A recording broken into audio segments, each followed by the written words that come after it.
Hello, everybody, and welcome back to yet another episode of the Paragon campaign. Every Woot other woot. week, always love doing these episodes, always super excited for them to come around.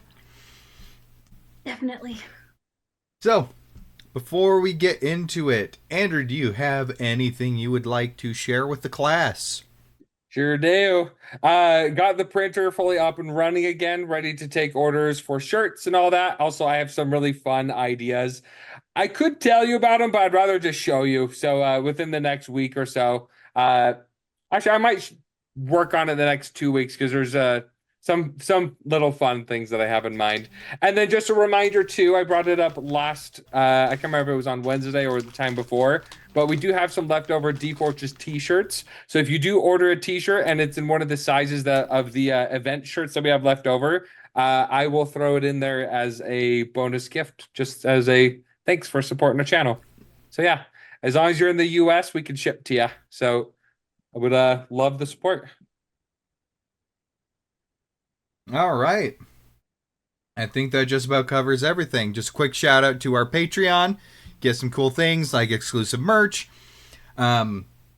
exclusive Discord access, as well as at the highest tier, permanent discount on everything in the store. Permanent discount code. So, yeah. As well as sneak peeks to projects and things like that too. Yep.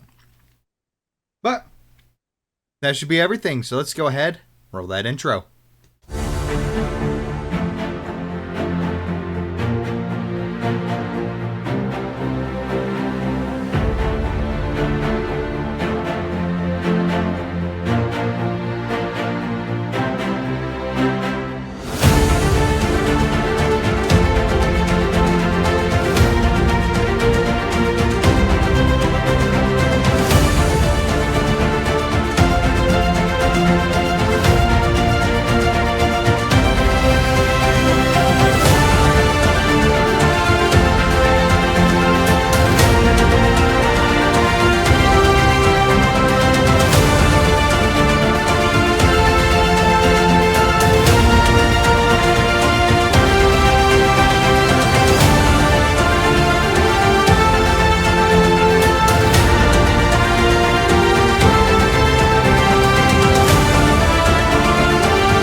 So, last we left off,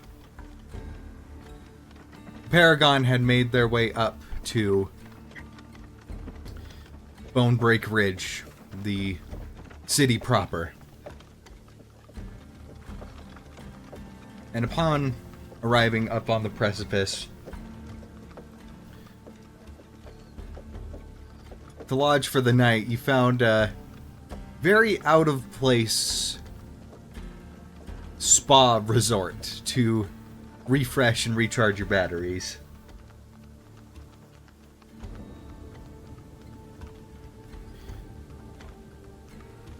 However, recently, right after recharging your batteries, you went to meet with the warlord known as Malik, a Luperian who seemed to have a rough edge about him. And as you laid out your accomplishments before him and asked for a favor, he seemed to dismiss the idea. But his advisor, Wrath, an orc woman, invoked a right to allow you to go and hunt a quarry and bring it back in exchange for a boon. Any favor from the warlord. A hunt that was worthy of ones of your skills.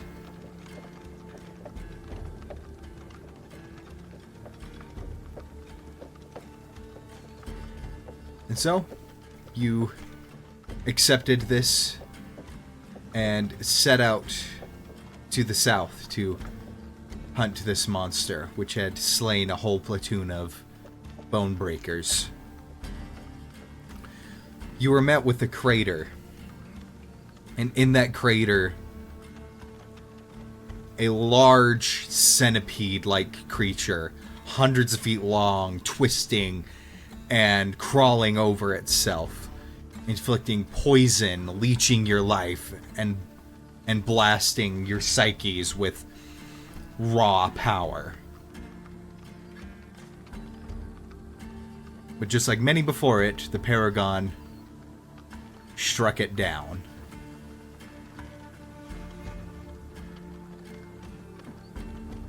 And with the corpse of the monster crashing into the ground, dust and pebbles flying everywhere, the dust settles and you find yourself among its heaping carcass. Some of the legs still twitching.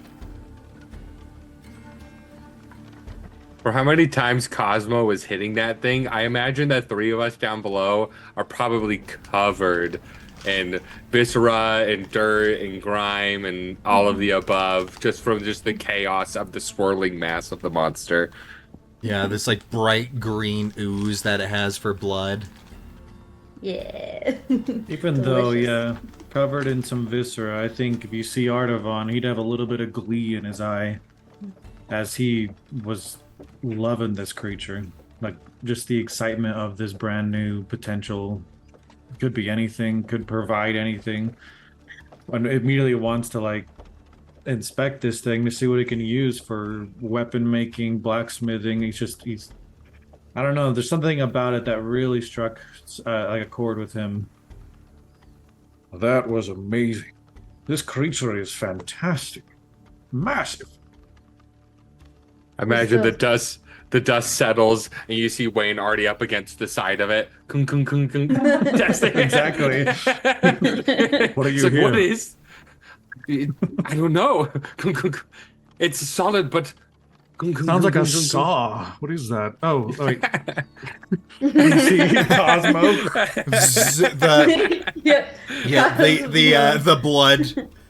The blood blade just turning like a saw blade.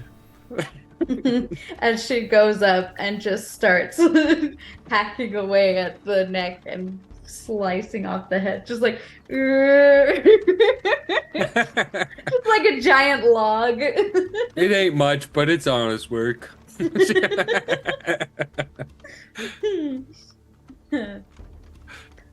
Yeah, I'd be like testing the integrity of the legs, the pincers, like all the little parts. See, like, is this good enough for weaponry? It's like he's just kind of poking and prodding now, just like Wayne, but for different reasons. I mean, it's a space centipede. Of course, it's gonna be cool. As you're feeling around, rock. the legs, not so much, but the mandibles, absolutely. These things are, like, you feel them, and they already feel like almost like a pre-made weapon ready to go. You just awesome. Like you have the feeling that somebody like Cosmo would probably be able to use this thing as an improvised weapon to some extent with how sturdy it is. And so you can imagine that you could probably grind and sharpen this down to something in the shape that you would like, the effects of which you wouldn't know. I have been needing another pair of giant scissors. For tailoring. Yes, of course, tailoring. So, you wish to collect parts from it? Well, that's kind of the question. Is we want to bring back like a trophy, like something to show off that like we killed the monster. We can bring back the head. You can take the and mandibles off if you want, but we bring back the head. It's the most recognizable part of it. that is typically what you would do. I don't think they would recognize just a segment of a body just with like 2 legs. It wouldn't work as well. We'll see if there'll be the trophy is incomplete without the mandibles, but maybe something can be done. We could say they got sliced off in combat. So Wayne, he is in his own little world, and you guys are talking, and he's just like testing it, doing all these different things, and then he's like, oh wait, Amelia, and then he's going to Misty step, poof right next to you, and then grab you by the arm. You have to come see this, and then start dragging you down the hill. She's like, whoa, whoa, whoa, whoa. You like slide down the dirt wall of the crater. What do you think it is? Where do you think it came from? Have you ever heard of one of these things before? How is it so big? Does it deal with gravity where it's at? What do you think? I think I like to imagine that you're just like going off the whole way, and Amelia's just like following you the whole time, just letting you go. Just when they get there, Cos was And then like, we get there. We'll figure it out, Wayne. We'll figure it out. Like to every answer, it's like, I don't know. We'll see. You know, it's right here in front of us. We've got this. Like, you're genius. I'm a genius. We can do this. we could help open it up for you. Yes. I was kind of wanting to be away for this part. How can you expect it? No, you gotta see that. Look inside his mouth. No, I'm all right. I just need you. It closes on you. And then it's like Sokka. Yeah, I would not the absolutely- mandibles, but the weird mouthy openy bit that like it like pulls the stuff in. Just I find that your anatomical drawings are everything I need. So if you do not mind, I would prefer seeing the creature that way instead of directly. But I do want to. That was funny. 2 things I was wondering: is it very obvious that this is like the only thing that fell from the sky? It was like directly this creature is what came down from the sky, or was it in? Like, oh yeah, a pod like or a even capsule? even like deeper in the crater, you see like the outline. It looked like it was on an asteroid on a meteor that came down and crashed. You see the porous space rock, similar to the one that crashed down with your special rock. But this one that's what all the chunks of rock around were the broken bits of meteor. Are they the rocks are like similar looking to like the ones we found before? I don't know. This is part of me that's like, ooh, did this come from like a different moon than the one from before? I mean, or, you know, it's a little hard to distinguish. It looks like the rock is made from different materials, but that could really mean anything. okay. Yeah, I'll look at like the space rock stuff, make notes of that while Wayne's doing his thing. And then also, is there like a sort of magical aura around this thing, or was it purely just like a beast from like the outer planes? As you investigate it, it might as well have been a beast. It's technically a monstrosity, but all of the things it was doing was coming from parts of its body that it had grown and adapted. It wasn't like casting any spells or anything. Okay. Yeah, I'm gonna do like outer body research, and Wayne can do inner body research. If you guys if you need any checks, like if you're doing anything particular, you want a little help, I can give you a little fortune of luck if you would like. Just let me know. Head pops out. Same. I do think, like, Artavan, he's seen Avatar: The Last Airbender. He kind of is thinking of having a space sword or a space hammer. Yeah. And so, looking at the rocks, being like, would this smelt? Is it just rock? But, yeah, he just kind of, his blacksmithing excitement is just kind of, like, maybe if the legs are hollow, he can take the tips, turn them into arrow tips, or put them as vambraces, and like he's kind of going off on a little bit of a nerd trip. I imagine Cosmo is listening, like, yeah, that's a great idea. You think you could Yeah. turn the carapace into armor? Could turn anything into armor. Just don't know how good it would be. It kind of shattered into pieces as we were fighting. Who's that? Maybe Maybe a if we- cluster grenade. Maybe if you layered them on top of each other somehow, they would be stronger. You know, I mean, it might get too sick, but it's armor. I don't know. Oh. I don't know anything about how armor is actually made, so I don't know if that's even feasible. Metal on metal and kind of tempering it, putting it together, and lots of Would that fusion. even work with the carapace? Not likely, but it's possible. Whoa. Or I can make a light shield, for What the, if it's a the kind of lighter- metal?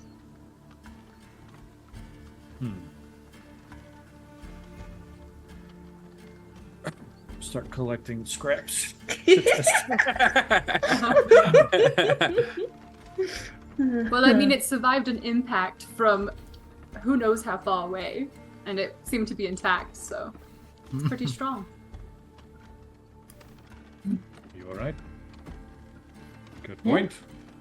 Yeah, maybe it was that weakened it. Maybe if it was not just barely plummeting from the sky, it would be even stronger, and we wouldn't have been able to, hit it, hurt it. Or if we can get it magically repaired, like if it was already damaged, if we can repair it to its. Or we could look for some that's like on its back, because if it didn't fall on its back, if it fell on its stomach, then the back wouldn't have been weakened, and we didn't really go for the back, we went for the stomach, so maybe the stuff on the back is stronger. I'm a little concerned that Wayne's gone quiet. she knocks on it. Wayne, you were you're in there like for 3 whole minutes. You can't be in there that long. through the organs and whatnot. I pop out one of the holes on the side of the carapace. Oh. Hey, Vivi, do you think you could collect some meat? We could see what it tastes like later. Right. Let me just... A little help. With what? Cosmo will With go your like head stuck? Pop. Cosmo, darling, would you be so nice as to collect some of that meat? Yeah, after I help him back inside. Just, Do we need to do a sort of like investigation check or something to I find would out what say part's good? I will allow you to choose between two of you. Are we looking for like a piece of undamaged carapace to grab? So whatever you guys wish. I can look for something. Yeah. I'll allow you to do an investigation, or because it's so big, perception, or a nature check to study the animal. What's everybody's best score on that, of those 3? I can do a check on the inside when it's my turn. I have a +7 to investigation, so I'm pretty good at it. yeah, Cosmo's just gonna be collecting meat. Easy enough. I've got a plus You see- 3 and 2 of those things, but I have advantage on perception, so I can go with that. Well, If- Audubon, since you're good at this, since you're already out here, but why don't you try and point out places that you think that you can see that would be good, and I'll go and check the integrity of them. Okay. Alright. Both of you make those checks for me. Hand goes out and gives guidance. To Which whomst? who? Which one? Oh, you're both doing it at the same time? Yes. We'll do it to Amelia.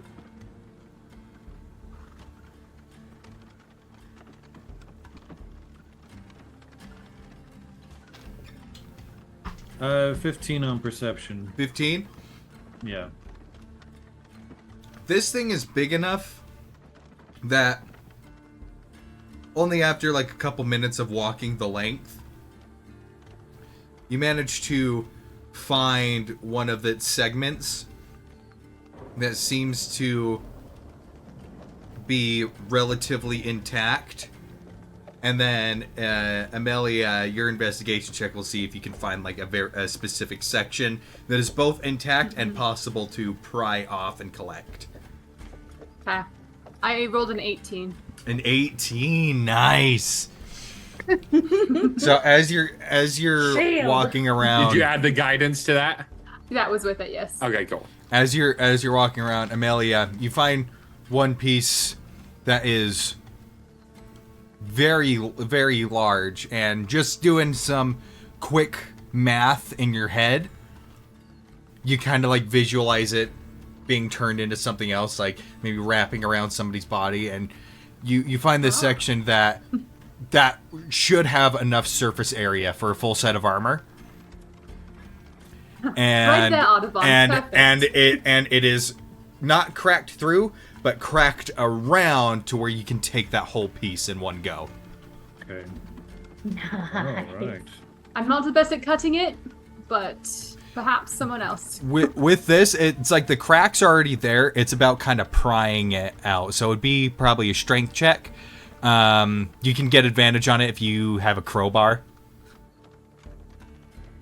Oh, I left my crowbar at home. I have a small fox friend. Can I use him as a crowbar? You want See, also the crowbar comes out of the... Yeah. You just see, from under the carapace, you just see, like...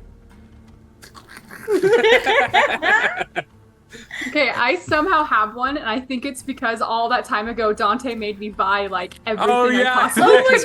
god, yes! You do Amelia have just one. out of nowhere, she's like, I got this. Never used it before. Hands it to Artaban.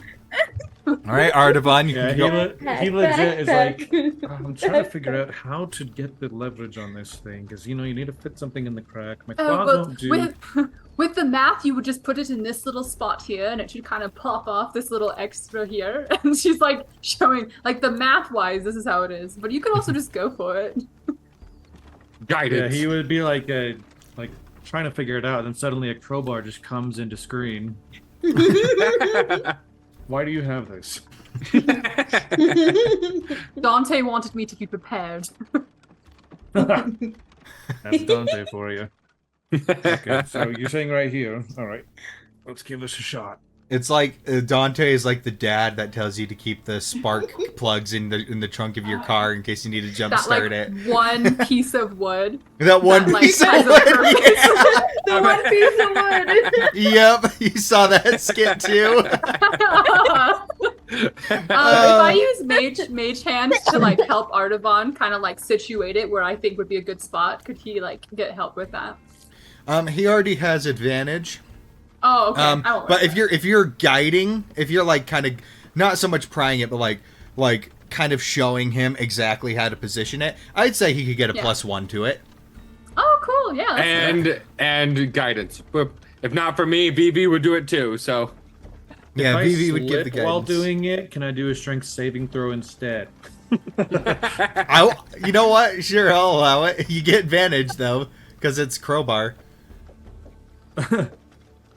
So you're allowing a strength save to get this thing out from Pride? Because it's going to fly at your face. Yeah. You know what? Yeah, sure. I'll way, I'll okay. allow it. You're gonna regret this. All right, let's roll the D4. That's a 4. Okay. My strength save's really good. Oh no. Okay, that's a natural 9, not with the +1. Let's get. Okay, so 22. Holy 20, crap! 26 with the guidance. Why is your strength save so high? With the I have natural a- 9. I have a +12 in my strength saving throw. Oh my gosh. Because I got the ring and I am a paladin with the aura. That's right. And Oh, I have a yeah. 20 in That's strength.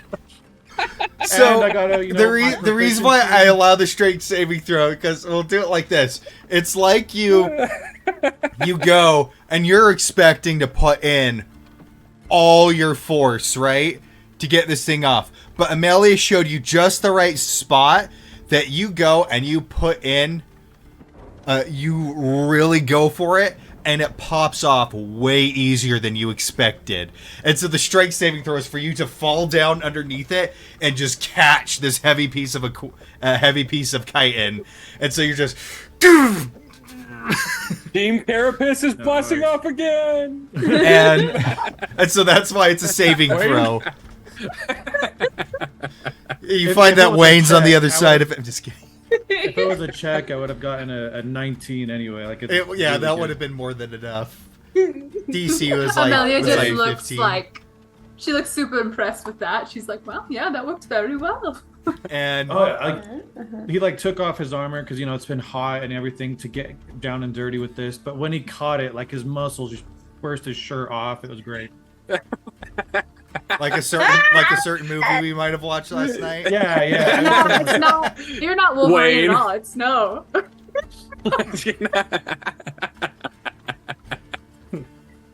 No, I definitely am, I guess. Hugh, I mean Artavon.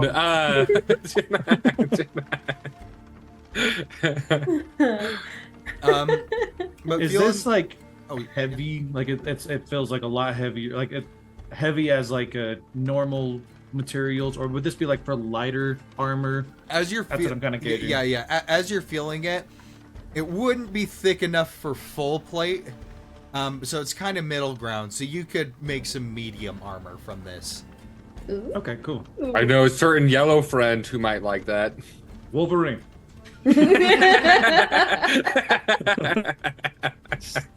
That movie was so good. Oh man. And do I find anything in my adventures underneath? Wayne, don't forget to breathe. You very much familiarize yourself with the anatomy.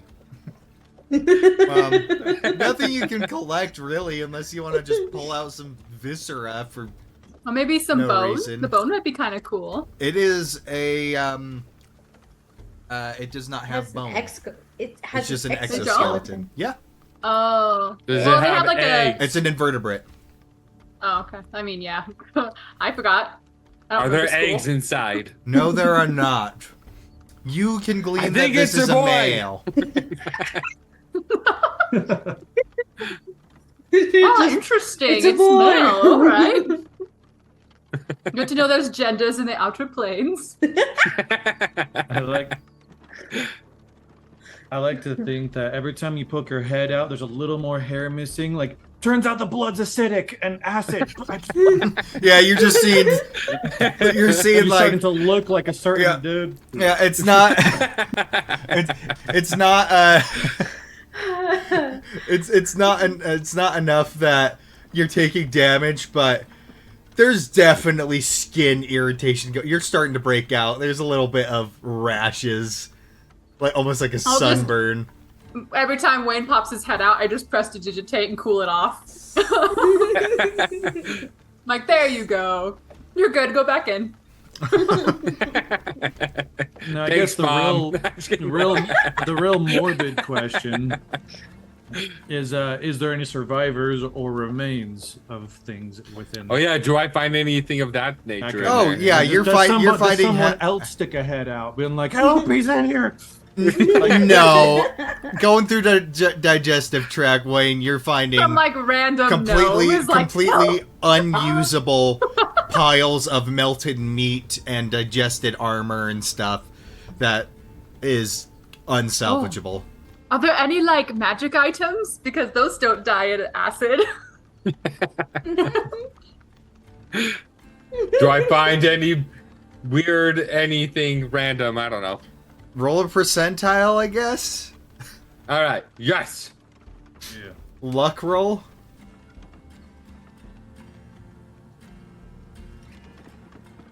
Uh, 53. 53. Ooh. Nah, nothing magical. So I think eventually I kind of like make my way back out and Just like there's like a almost like a skull with a helmet on it. Like I just get out. It's the only thing interesting I found in there. Just like set him down. Ooh, I wonder who that was. Well, based on the lining of the skull, it looks to appear to be somewhat like half elven, maybe. And no, they may have died a couple days ago. Died or completely digested? Who's to say? It would be horrible if it was both at the same time. But it would be quicker.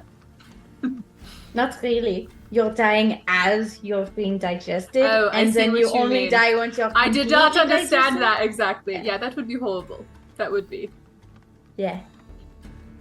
Normally I don't address the chat in stream, but all I have to say to you, Rael, is regenerate.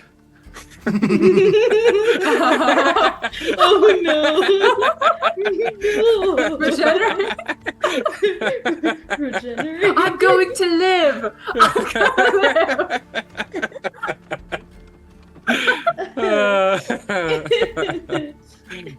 Oh man. Does anyone smell that? Is he just covered in viscera? Here, Wayne, come here. Come here. Let me just clean you up a little bit.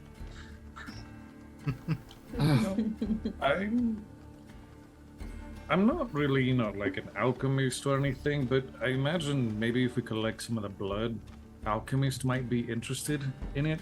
Things like that. I know they use really weird, disgusting crap to make their stuff.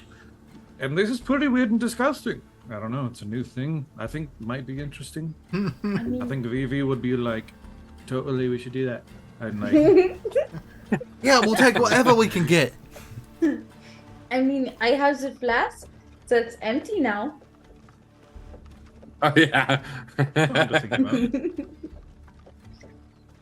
Wayne starts hiccuping. Reflexively in memory. I surprisingly have alchemist tools, so maybe that comes with like Surprisingly. sample-sized like. Oh, vials. definitely. Is it surprising though? Yeah, it's not really. After We got like Dante. everything. I think the alchemy supplies does include vials and stuff. A lot of them, yeah. Cool. Yeah. So let's gather some of the blood. Maybe you can get some of its body acid. Do the mandibles have any kind of like poison or anything? in Oh them? yeah. Oh yeah. That's why that's part of the reason why I was doing so much damage. The mandibles and the mandibles alone actually drip with it. Yeah, I definitely want to catch some of the dripping. Put that in Was one of them. Okay. Did we take psychic? We took psychic damage too, right, from this thing? Yes. Yeah. Is there like a node on it somewhere that like, in the brain that we could Do see? you notice that it was like kind of all down the back, but the main thing that was going off when it was doing it were the antennae. Ooh, okay. Maybe we should take the antennae just for fun too. We can take as much as we want of the head, but the head itself is going to be Yes. going to them. Not We'll just be exactly like- for the trophy. We don't want a hologram. All we with have to his say head. is, "Oh no, it was hurting us. We cut it off in combat. I'm sorry." Exactly. So what we have to do, unfortunately, is not do super precise extractions. We have to gonna make it say. look like we hacked them. I will no, say we can do- I just we can do happened to pers- wield the scalpel. I will That was my weapon. I will say I don't know if I wasn't clear. They did when they say like tribute, it's more of a I wasn't very clear with that, but you got the impression it was more of a prove your worth kind of thing, not you give us that thing. It was more of a I mean, they definitely won't say no. We're You gonna give 'em a walk cool in, monster. and Cosmo's Yeah. just gonna slam this head on the ground, Oh, yeah. and it's Well- like put her foot up on it, like proof. We can extract it That's all. cleanly and then mess it up afterwards, so make it look like it wasn't done cleanly. That's a better idea. Let's do that. So you know that they would but you would have the understanding that they wouldn't take the trophy from you. You just have to present it. It's basically Sweet. I am it's a I am worthy of your time. The tribute is a I am worthy of your time, not like tribute like I am paying I still tribute. think we should Right. bring the head back, though. I think that's. There's no we question need to about have it. the I am evidence, not that's the leaving it job. here. I am taking it. All right, Butte, we're gonna tie up this creature behind us, and you're gonna drag it. Yeah, we'll say okay, as right? as you guys Yeah. were doing that, Vivi went looks to on go the get dread, Butte, like, Butte ugh. and the Vivi went to go get Butte and the carriage and pull it up next to the crater. Yeah. Also, I think I I heard was- lightning in the distance, thunder, so we might want to be quick because it might start storming. It's a light thing. You are on the burning coast, and thanks to all the deep sea volcanoes and just the humidity, rain is very abundant, but not very Awesome. violent here. It's a very gentle rain most of the time until the hurricanes start coming in. But yeah, the In about 3 hours. yeah, no, the burning coast is pretty mild, and the burning coast goes basically all along the southern thing. So you got the shining coast on the east of Alabast, and then the burning coast basically spans the southern edge of Alabast and Rascalia, and almost all the way up to a little past the border to Hirashel. Interesting. All So, right. how do we do it cleanly? The Well, antenna, I do want to take a closer look at it first, just to see if it is the antenna itself or if it's what's connected Something underneath the underneath. surface. Yes. Right. Okay. Andrew, I need you to type it in manually because you got it, and I wasn't able to find any pre-made items for it. Okay. But because I was very impressed with how you guys did it, and I made it even harder, and you guys still kind of wiped the floor with it, because the Megapede is a challenge rating 11 creature. Dang. So this is your reward with the poison. I'm just giving you 1-to-1. Okay, so Megapede poison. They need to succeed a. I have to come up with the DC on my own, but with how powerful this thing is, let's say a DC 18 Constitution saving throw, or take 5d8 poison damage, or half as much on a success. Ooh. Cosmo, this is not a hiccup potion that you can play with. You will kill Wayne if you use it on him. Oh no! Why would I use it on him? No, I have it. I would use it on someone else. Obviously. Just don't get the hiccup potion and this one mixed up. It I feel like a tells you hiccup more potion of would be a it. good idea. We should get one of those. Yeah, Oh, yeah. I don't have any more of it. I used it all. Oh, you had some. That's nice. Yeah, I have some too. It's kind of tastes pretty good.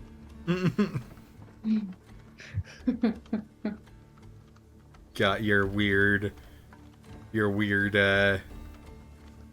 drifting moonshine I stash. got some weird stuff in my inventory, but I don't mind.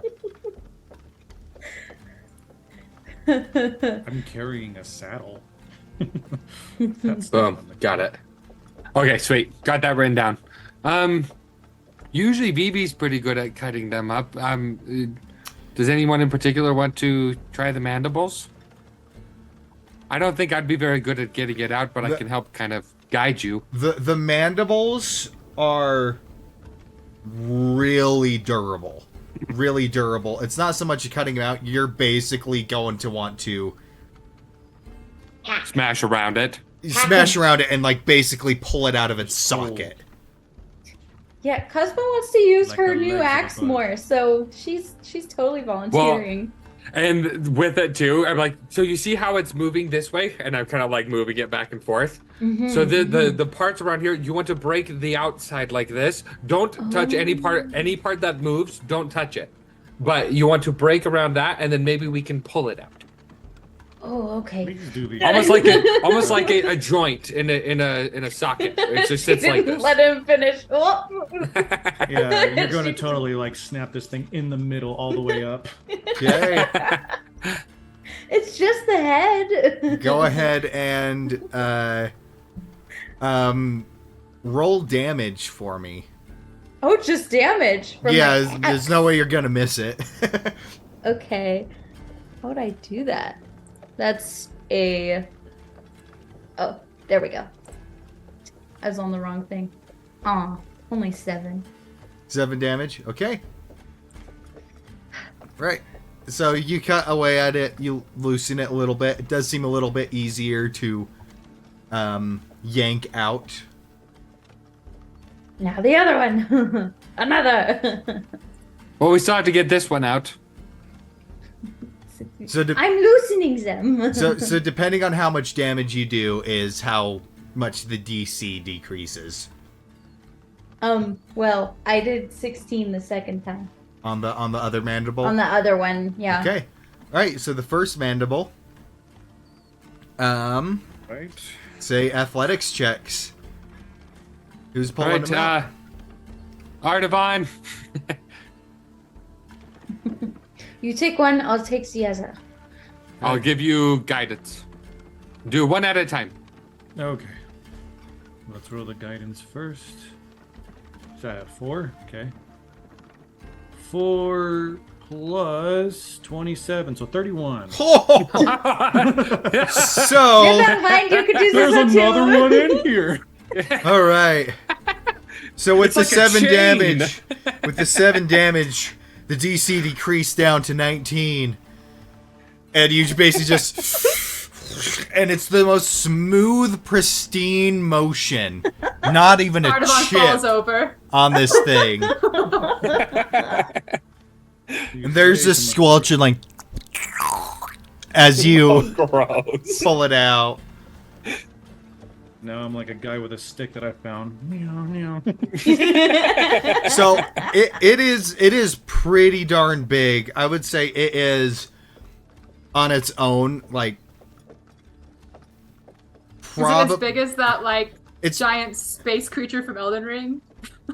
yeah it's ones they probably have? the mandible is probably somewhere in between 4 and 5 feet in length. And so kind of how you're wielding it is almost like the dragon tooth from Yeah. Dark Souls a little Yeah. bit, but it's a very crude weapon and wouldn't be very I'm totally gonna make a effective. twin blade out of this. That'd That'd be terrifying. That'd be so cool. Oh no, you should make it a boomerang weapon since it's like kind of bent just a little. Just it'll come back to you. If you miss, So- if So- you miss, just So yeah, you have the feeling that shaping this weapon isn't about melting it down and doing it. It's like making a surfboard. You got to carve Yeah, the you weapon gotta out carve of this very thing. delicately. And you want to make sure that the venom gland within the mandible stays intact. So you kind of have to shape it around that a little bit. Cosmo, go ahead and make your athletics check. okay. And it's not Vivi gonna will be give you nearly as guidance. Vivi Oh, will give you okay. guidance. good. Okay.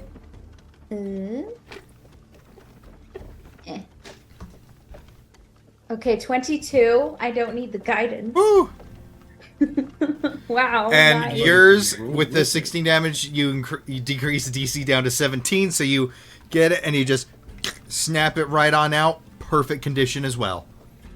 Sweet.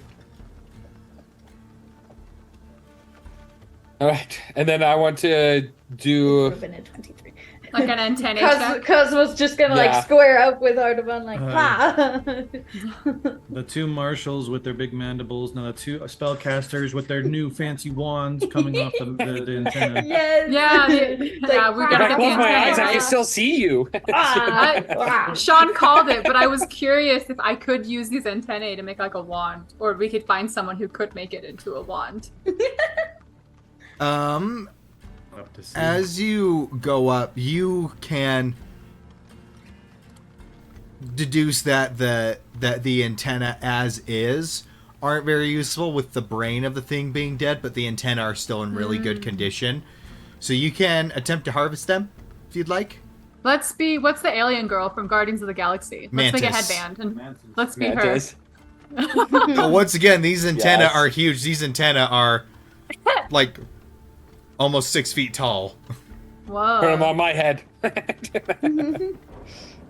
And they're pretty stiff, so a wand, not really. A staff, possibly. But But- they won't have like any like magic power with them or ability because Yes. If they do, they wouldn't be active at the moment. You would need, Oh, okay. yeah. So we need No, to that find was an like a- enchanter or something. yeah, Something. so basically, as you do it with just how it was doing, it has the potential for Arcana to flow through it, but it's kind of an empty vessel at the moment with the brain Cool. of the monster being dead. Okay. That's awesome. Yeah, one for you, you- Wayne, one for me. Yeah, so Yes. it's very Unicorn easy. horns. It's very easy for Cosmo to go up with her axe and just cut like, around the with base. her bare hand, just Like pulling a weed. Yeah. Yeah. thank you, Yeah, Cosmo. and so these aren't floppy. These are stiff, kind of chitinous. Cool. The one thing I will say, just Right. above table, the enchanting the things from something of this power level, that everything gets exponentially expensive. So this is going to be a pricey thing, but you Pricey. you have that No, stuff. we'll just send it back home to my papa, and he will take care of everything.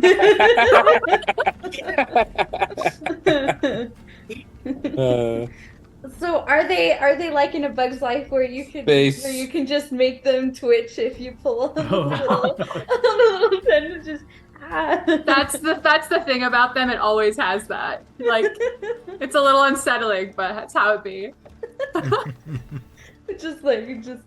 oh, this is so cool.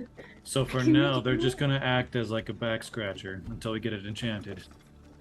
Yeah, it's like There you go. it's like a long pole with a slight curve to it, and then it's got the tip has this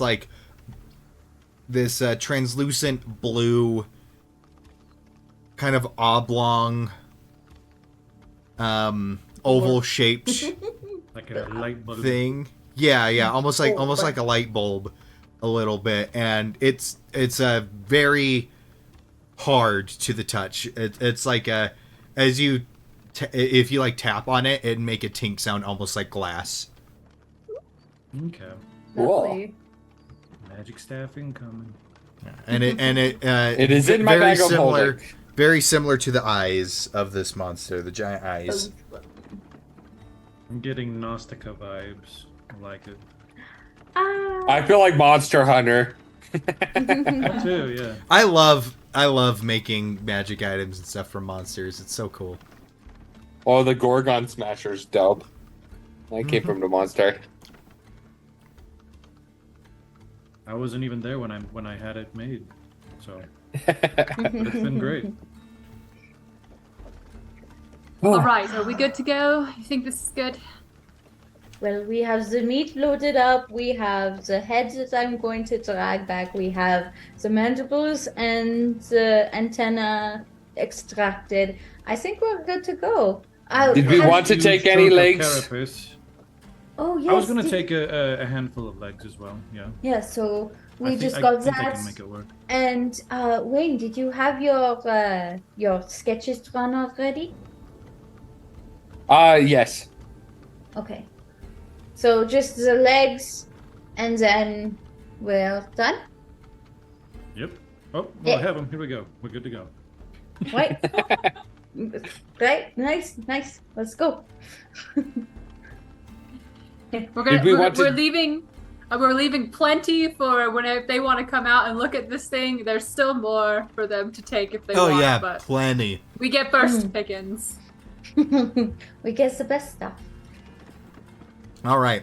So you're taken the head, you will need to basically roll the head out of here. So I'll need strength checks Okay. to roll it up and out of the crater. I'll do. All of us? Well, Whoever's I got helping. telekinesis. I'll just lift it a teeny tiny 10 poundish amount with my telekinesis. That's the spirit. Strength check. Okay.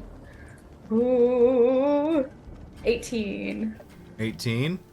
15. Okay. 19. Alrighty. Okay. With that, it takes a lot of effort, but you manage to get over the crest of the crater. And you realize the head is too big to fit in or on top of your carriage, and we'll have to We're gonna tow it drag behind. Yep. Do we have like a top, like a blanket? We can like wrap it up so it will get less destroyed as we travel. I'm sure one of you has a tarp. It should have come in one of your guys' like starting. Oh, kits. I probably do, but I just haven't looked. I have rope. We have plenty of rope, so we could tie it up. Whiskey. You have whiskey? Yeah, it's fancy bottle of whiskey. Yeah. Haven't really brought it up since I found it, but here it is. That's not gonna help us. I think that would do the opposite of help in this instance. We could use bedrolls. We all have a bedroll technically. Ooh. Lots I of mean- rope. Does Vivi Well- have anything? Yeah, I'm checking Vivi's Any inventory. blankets we have might disintegrate. It might be best to try and use the ropes themselves.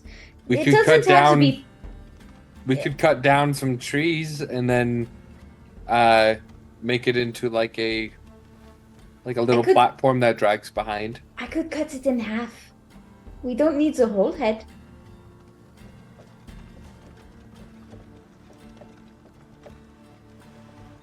I mean, it doesn't have to be nice. I mean, We're just it's just The a carapace full- would get scratched, but it's not so fragile as dragging it across the ground ruin it. It just gets scraped. Yeah, and it doesn't have to be pretty. I have we a can drag it two-person behind. tent. Let's use the tent. All right. I have everything. Yeah, you just don't You set got the tent Mary up. Poppins. Use it as a flat. Crazy. I need that bag of holding so I could just pull it out. Right. That's honestly where they are, probably. Oh, that's awesome. Yeah, here's the tent. I use it.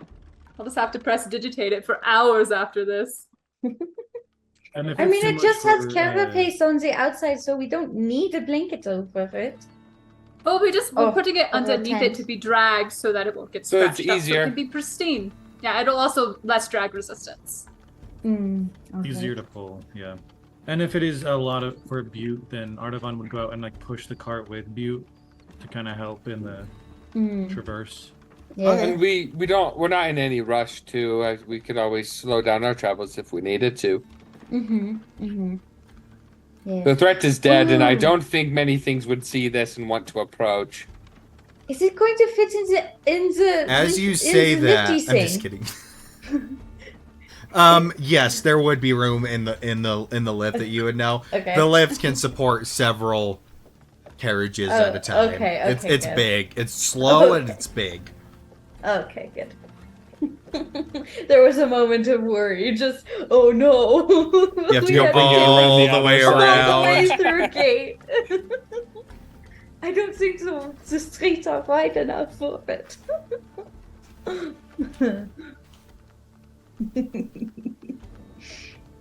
Yes, we're on our way. After the tent, All right. it's all tied up, fastened. On we go. Alrighty. So, as you make your way back, you fashion the sled for this thing.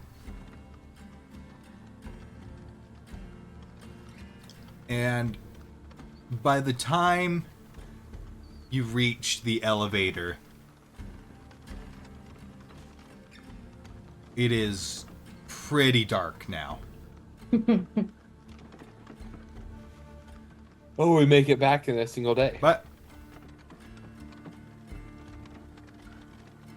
yeah, because it was only like a few hours out. And so, as you were approaching BoneBreak Ridge, you saw that as you were approaching, the elevator started coming down. So by the time you reach where the elevator would be, it is now lowering itself to the ground. It seems that they have lookouts and saw you coming and prepped the elevator for you. Oh, that's nice of them. So, almost in perfect tandem with when you arrive, elevator sets itself on the ground. Drag her in. All right, time for another Load of- 45 minutes of waiting.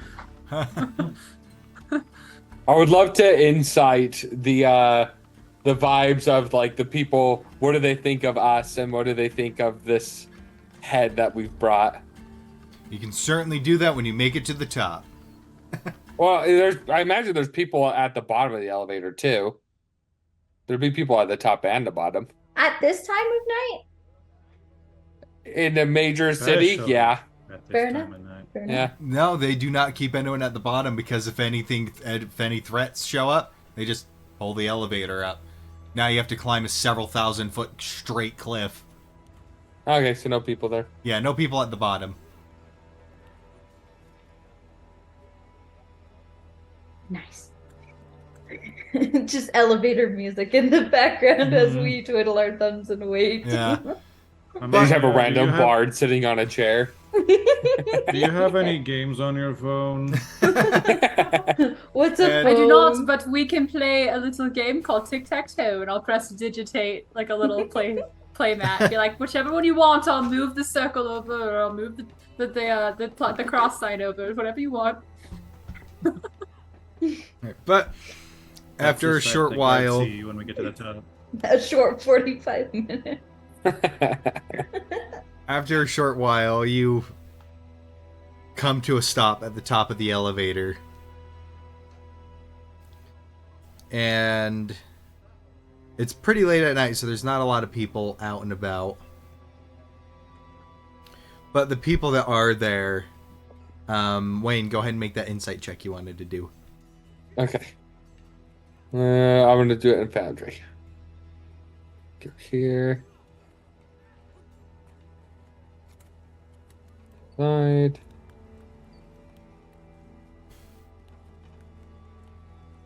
$17. They're seeing this thing, and as you go, the guards that are up and patrolling take a glimpse at what you killed. And the overall kind of reaction for them is almost like a damn kind of a kind of a reaction. They're giving their nods of approval. Especially some of the younger ones are looking a bit more flabbergasted. Some of the old veterans are like a bit more nonchalant about it.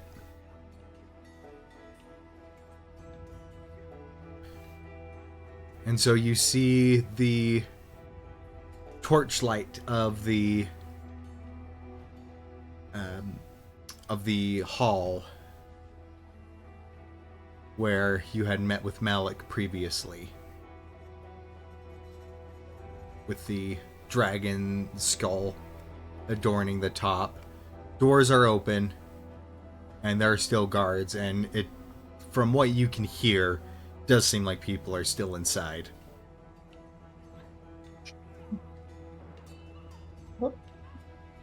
Time to unhook the head and roll it in.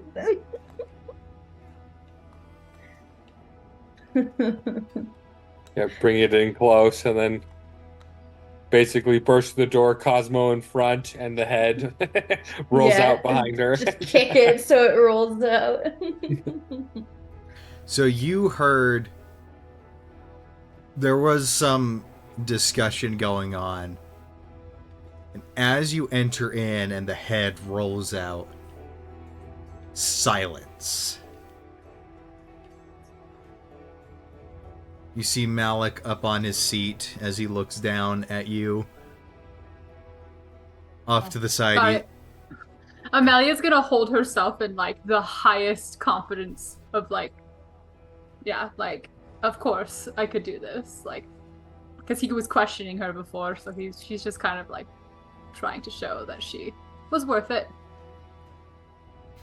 And I think Artavan's shirtless. I don't know if that changes anything. And I think Wayne and Artavan are the ones pushing it, so then Cosmo can be up front. And you see Wrath off to the side, and she's got a little smirk on her face.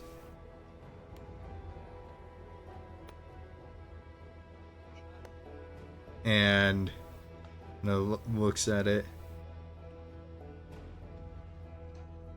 Looks like you put this thing through hell.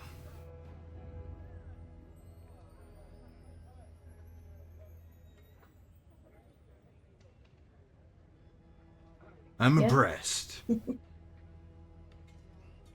was a grand fight. A fantastic beast of a creature.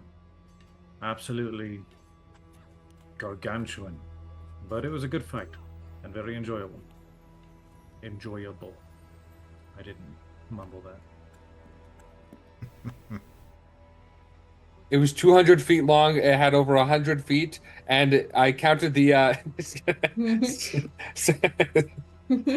I counted a lot of the bristles on his back. Okay, sorry.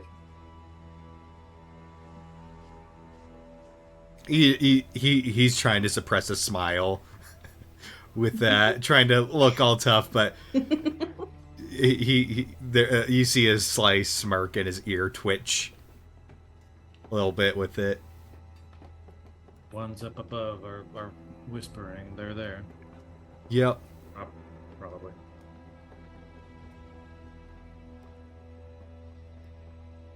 Well, a deal is a deal.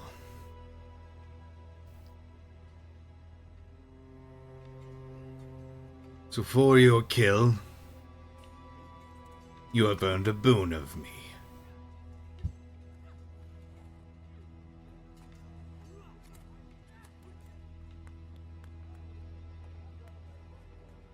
What would you like?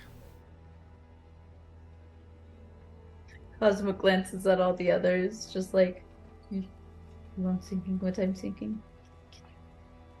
Probably should have talked about it on the elevator or Did something. you want something else? I mean, I was just going.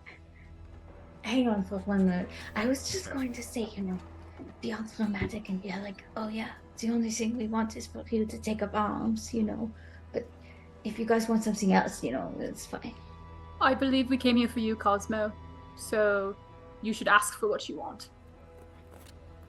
It's pretty selfish because I've already kind of taken all of your guys' goals away, and this whole trip has been for me, and that's a lot of me. Cosmo, we willingly followed you here, knowing what we are coming for. There's no need for you to feel like you're being selfish. This is our purpose, and it is what you want, so we will do it. Just ask. Okay. And then Wayne would just be like, we need to find your dad. And that's what this is for, right? She'll pat you on the back.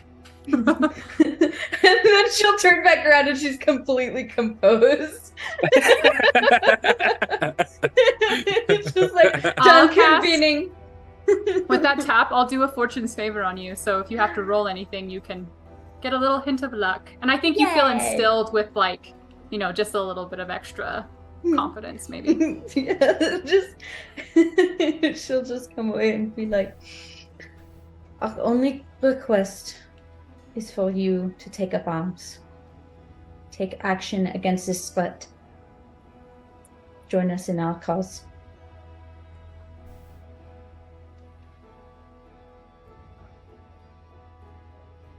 he's gonna turn to Wrath. You heard the lady.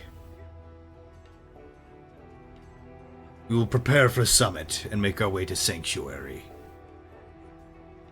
And as he says that, there's a bit of a hustle and bustle from the ring up above, and from behind one of the veils you hear, Lord Malik, it is most likely unwise for us to participate. And Malik just raises his hand. You yourself said we shouldn't do this because it was against our tradition. And now our tradition has been invoked.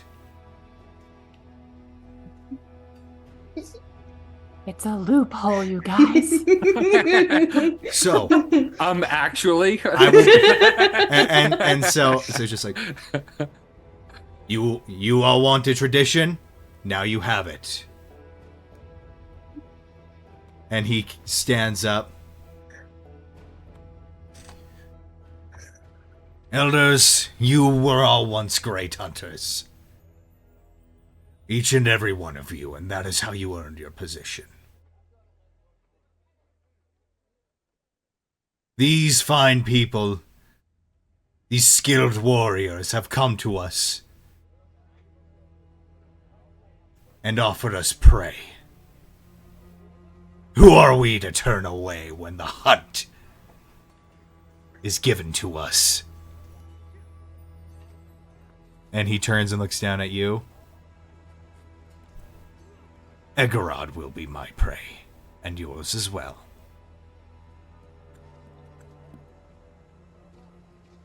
I will see you in Sanctuary. Thank you. All of you, you are dismissed. And he looks up at the ring, and there's like some whispering as you see the shadows get up, start to go away.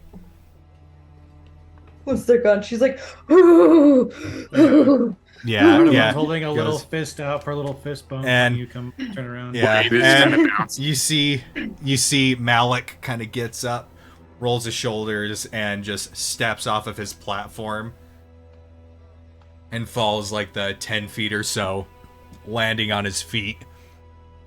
His large warhammer or maul next to him as he and Wrath approach. So what even is that thing? I don't know. I think I want to call it a megapede because it's huge. I won't argue with that. Do you want to see some of the drawings of the whole body? I think I'm okay. They're very detailed. He does have ones without all the pets in it. I also got a drawing of what it looked like on the inside. It was very dark though, so it's kind of bad drawing. I mean, I could have opened it up. I told you I could have. All I could hear is. Oh, I thought I told you before you went in. I guess you just weren't listening. Oh, sorry. It was That's just okay. his hands. La la la la la. La, la, la. No, that's okay. You got what you wanted. I mean, if you really want to go back, I mean, we could. No, I think I have enough of what I need. Okay. And with that, Malik is... You could tell that just by his facial expression, Malik has taken quite a bit of a liking to you guys. Quirks and all. But Malik is going to Yay! turn to Amelia and just be like, and I'm impressed with you. I'm grateful for your. I was gonna say impression. High of me. esteem. Yeah, your high esteem. I definitely deserve it, but not as much as my fellow companions. They were most fierce. That's not how it works around here. You're part of the pack. It's never. Ah. The pack's victory is the whole pack's victory. You share in it. I mean, she even dealt the final blow. You want to know something?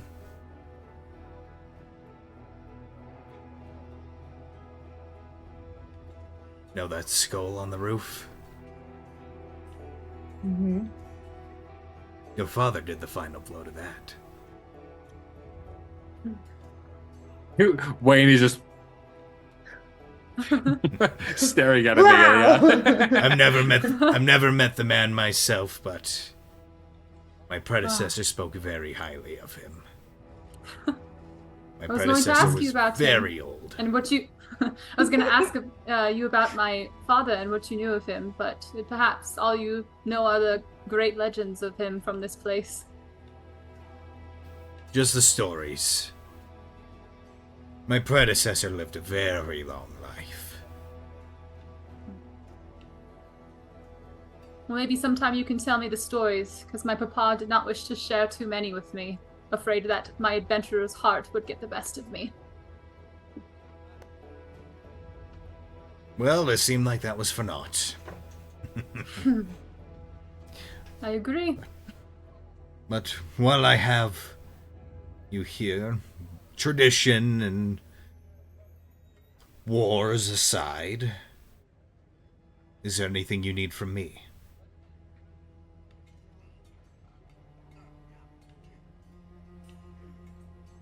Can you guys think of anything? Well, maybe some supplies for the road. Oh, how much of a hurry are we in? Like, when do we think we should leave to continue our journey? are there summons for the thing that you were talking about? I mean, we'd be spreading the word when we go to go where we need to go next. I mean, next stop is Willowfold. Mm-hmm. Mm-hmm. Do you perhaps know of any such like enchanters or people who can awaken potential magic within items? We found some pots on the megapede that we wish to have looked at. Oh yeah, let me show him. Wait. If Yeah. they Bag of holding. if they exist, they're either in Storasil or Sanctuary. But I do was know thinking- that the Red Brood has some magical skills as well.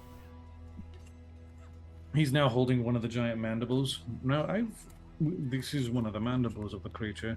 I imagine your people know pretty well how to craft monster parts into certain equipments and gear.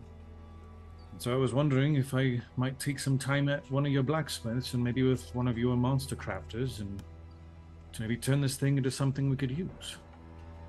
A giant great curb sword or something. We could do 2 of them. Could do 2 of them. Could, I don't know, I haven't quite finalized on what we should do with them, but it might be worth considering while we're in the place where the experts lie. What if you mixed it with the that metal that we got from the giant? We do I don't have know. we do have someone here. Granted, most of my people make their equipment themselves, but if something needs a little bit of extra oomph, we can go see Igneal.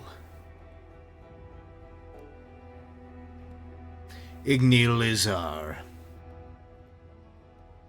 resident artificer. He helps maintain a lot of the elevators and whatnot, but is also very good at smithing and sculpting the parts into monster and animal parts into useful equipment rather than just mundane clothes. Most of my experience comes from, metals, more traditional blacksmithing. So any kind of insight Ignil might have, I think that would be welcome. But given a little time, I think we should discuss as a group kind of what we should do with all these little parts and maybe see if we can make something magical happen. Here. And he'll go, and you'll see him, like, reach into his, like, a pocket he has, and basically pull out this little bead. And this bead has, like, a set of 3 divots, like 3 claw marks in it. Like, show this to Ignil and he won't charge you. And he'll hand it over to you. He'll know it's from me. I would also be remiss to ask if it is in your power to perhaps provide me with any sort of magic spell or item to help improve and expand my repertoire. Unfortunately, that is, for the most part, outside of our dealings here. As much as I loathe to admit it, you're more likely to find something like that with the Red Brood. Oh. Well, thank you for that information. I do have one other question. This one is a little more different and personal, at least for me. Do you know anybody of high leadership that has a lot of influence over important political decisions here? Well, that would be me. Or any of the other warlords of their territory. Aren't even looking for a companionship in form of marriage? Damned if I know. Well, perhaps you could help me meet them sometime. Well, if your job is successful, we'll all be meeting each other in Sanctuary. At the summit. Very well. Now, if you really want to try your luck, you could maybe try the sheriff. Does the sheriff have a name? That's all we know him as. He runs Sanctuary. Okay. Then I will wait until we are in Sanctuary.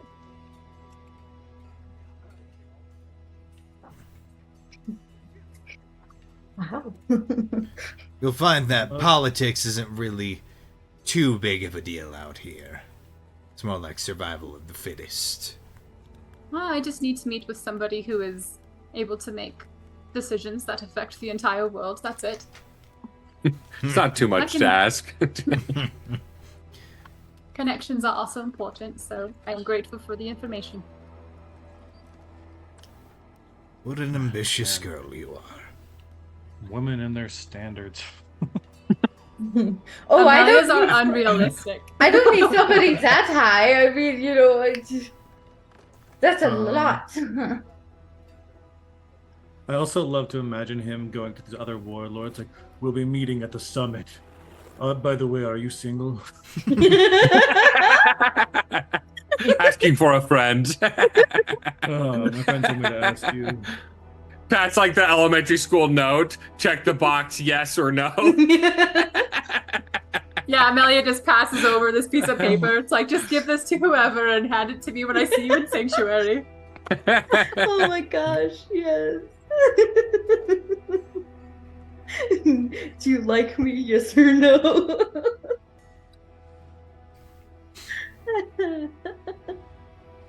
I think if Wayne ever got married or anything, it would probably be some random bookworm from the academy.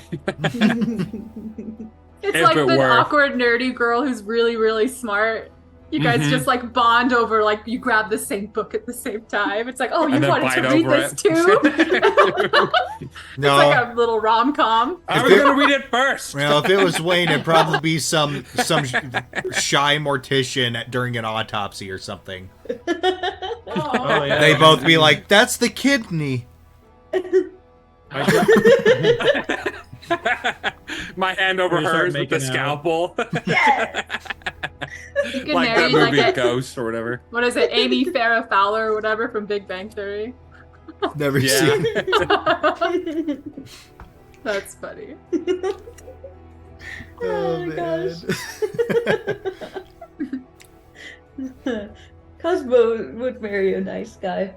Yeah, he'd be just Oh a yeah, nice he's chap. gonna be great. He's gonna be a good guy. He's a good gonna be man. an accountant named like Daryl or something. Oh He's my gonna gosh, be that a would be farmer named fantastic. Chuck. Like, he's gonna be something like Chuck. No. A nice guy, strong and reliable. Yeah, or they could own their bakery together. Oh yeah. You marry a baker. Cosmo's gonna marry That's so this guy sweet. named Jeremos instead of Deramos.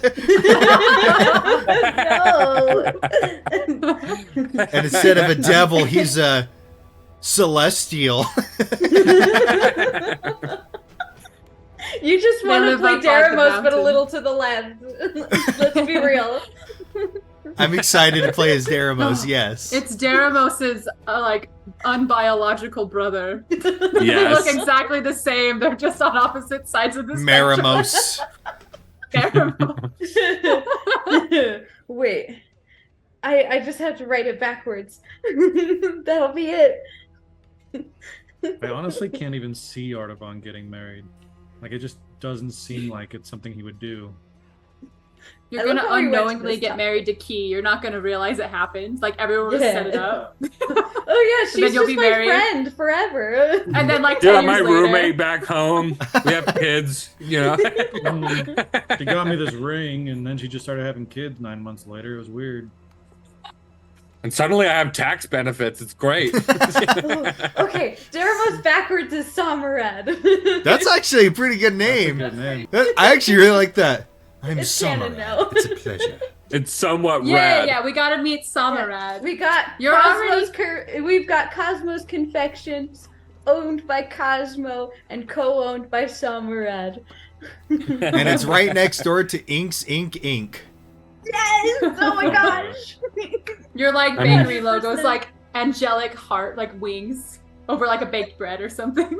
Oh my gosh! Or her? No, it would be her. It would be Oh her. yeah, yeah, yeah. Yeah, The Phoenix. The Phoenix. Anyway, It would be her Phoenix. So, We're just do you, chocolate fan muffin. fiction right now. That's all we're doing Yeah. right here. We've all just gone blank. We're just daydreaming. We paused the menu. We're just so, what the hell on pause? Fly lands on my eye. Gone AFK. do you need anything else from me? I think that's more than enough. I mean, is there anything else that we can do for you? I'm pretty sure I can speak with everyone, and if we are to do this summit and kind of make this happen, then we would see you as an ally. If you have need of our services, then we are at your disposal.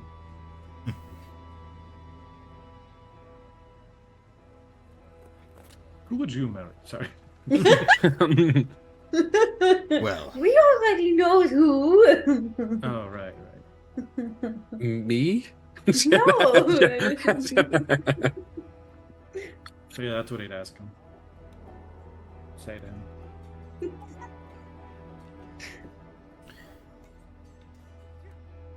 well, you are offering. We do have a bit of a bounty for something that's been attacking some of our fishermen deep within Lake Ivalis.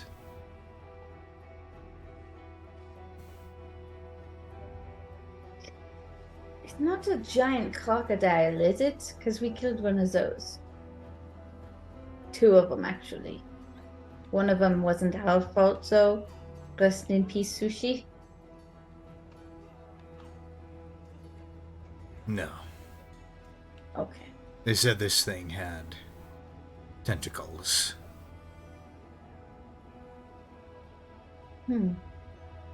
Not on the face, but we, right? we killed an oobleck. Did that thing have tentacles? I can't remember. That was a slime. Oh, okay. Thank you. So technically it had pseudopods, yeah.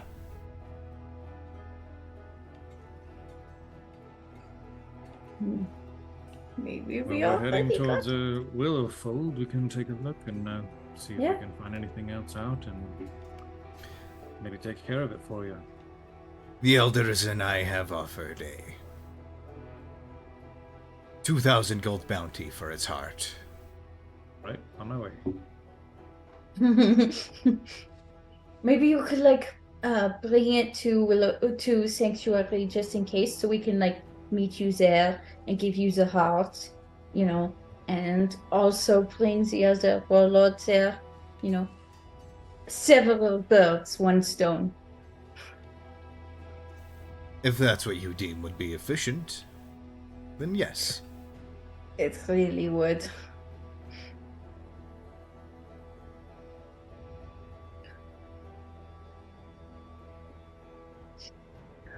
Right, I think that's everything from me. Anything else from any of you? No. The only other thing I can think of is maybe just supplies for the road. I'll stock up some rations for you. Exotic jerkies. Oof, it's gonna be great. Oh yeah, we have all that megapede meat. Megami.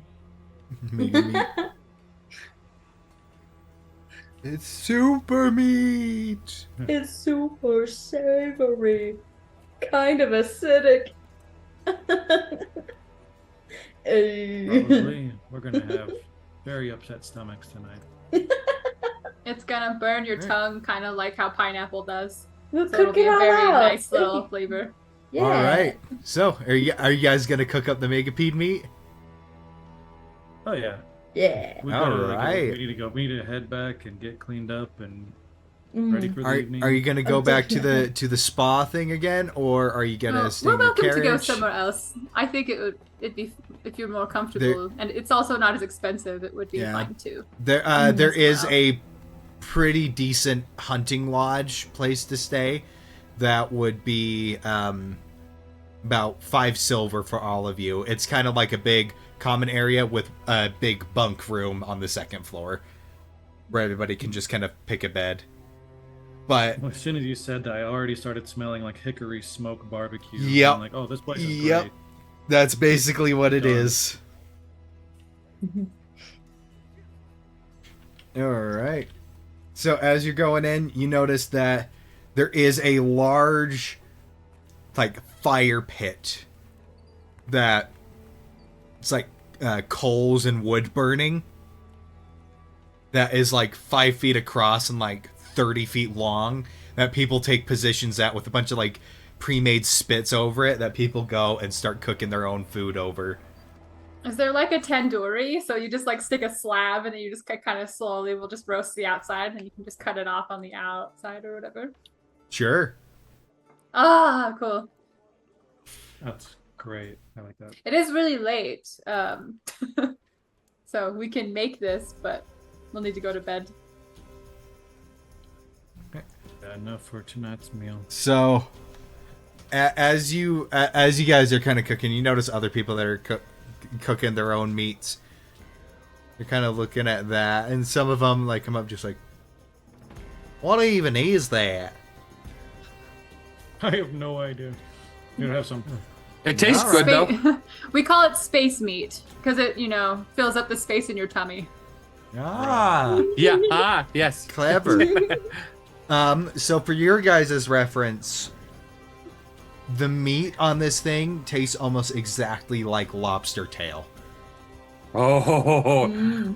can we go back and get some more? I really like this. This is probably the most delicious meat I've had in my life. It's peasant food. I like other bugs. But this one's okay too. You know, I had a really big issue when we started being a group together with you guys eating bugs, but now I'm starting to understand. I have an idea. Just the right flavored one, and then you like the rest. I need some butter. Can I have some butter? Oh, yeah, sure. I'll put it in a little dish and melt it. Now everyone's got to dip it inside of the butter. Yes. And we'll put some spices and seasonings in there. Yes. I'm not the real concept to stay conscious. Yeah, we're gonna go into a food coma. Cosmo would let it happen. She'd fall asleep under the stars. Or wherever the pit is. It's indoors. Is it pretty loud where we're at? Like, is there a lot of people and everything? There's a decent amount of people, but most of them are sticking to their own groups. They only mingle a little bit to ask about, what are you cooking? What did you kill? Kind of a thing. But... Probably sometime through the night, we're going to be like, I realize I need to send a message back home. I might step away for a bit, just so it's a little bit quieter, so I can send a message. So at some point, we can do stuff, but at some point, I want to do that. Well, does anybody have anything they'd like to do before they turn in? Maybe we should figure out what we're going to do with this skull. Maybe they have storage that we can kind of keep it here for or something, because I don't think Bute's going to appreciate us taking it. It might be really fun to see if they would mount it underneath the beast that my father killed. That's an idea. That's a I wonder if we could scrape more meat out first, because this is tasty. Face meat. Maybe some brains. That might be tasty. If I know of taxidermies and if they exist in this world, maybe we can get like fashion mandibles to kind of fill in the slot to kind of for display purposes show what Oh, there is 100% taxidermists here. You've seen taxidermy displays. Yeah. Maybe we could show him the mandibles so then they can make a copy of it. Yeah, I think that might be a good idea. We'll have it and the antenna too. Off for Amelia's, for the future. They can tell of Amelia's great hunt. Mm-hmm.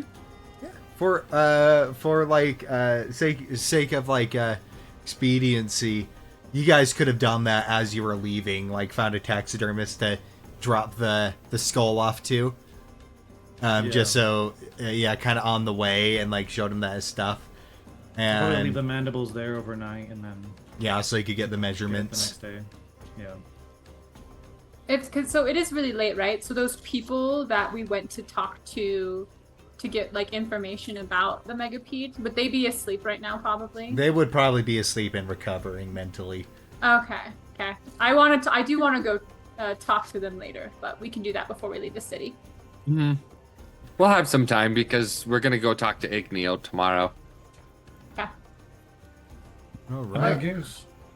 The last thing I have is, do any of you have any real ideas that what I could do with the mandibles, what we could craft out of them? Because, I'm just thinking like get the mandible, put a stick in it, and now it's a big old curved sword.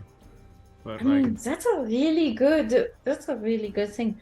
I mean, maybe if you wanted to like cut it in half or something, make them shorter, you could make like some cool like fist things or like something you strap to your arm and you can like wah, Well, the question is too, is it something that you guys would want to use, or is it something that we would want to sell? Personally, I think using it is more fascinating. With how rare it is, I think using it would be more exciting than. So I won't use it. Valuable. I won't use it. I don't think Amelia would, but maybe BV or you two is. I could even make like a gigantic crossbow or bow. But I don't think that would be so cool. Make a great bow. Wow. For Vivi. Uses poison into it. 12 feet long. Small enough. If they had been small enough, mount it on 2 sticks. If these mandibles had been small enough, I would have, suggested putting them on a helmet, and that would look really cool. But they're so big, I don't think that would work.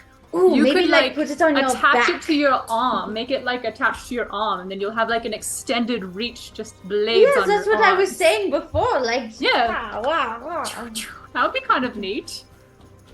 or like if you just want it as like a scare tactic, it would look pretty interesting to be like coming out of your shoulders or something like that. Just, And then when No. you're like charging on them at all fours, you can just like ram right into Yeah, them and stab yeah. them through with the mandibles. yeah, you can gauze them with the mandibles. These girls are just like, oh. Wayne's just like, yeah, yeah, yeah. A simple double, like twin, like two blades would be very, very aesthetically cool as well. Mm-hmm. You could turn one into a great sword and then one into more of like a long sword. Or you should make a massive boomerang.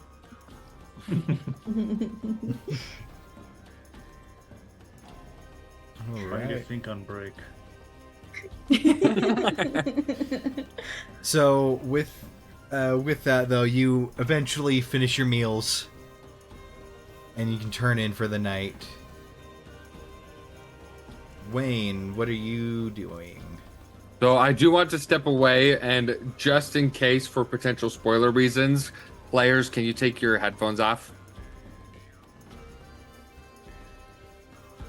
Okay. So yeah, I would find a secluded place, and then I would envision, in his mind, Uncle Tony. And then he'd just kind of find that connection in within him, and then he'd send a message and just say, taking a break from current mission, Warlord Egorod is taking over lands. Need to help a friend find her dad. How is Bjorn and Uncle Darv?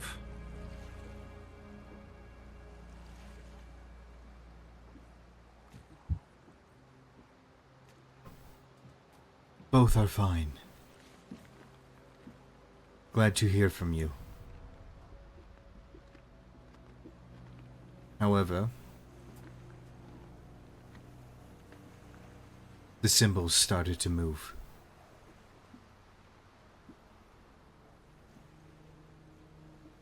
Nothing drastic.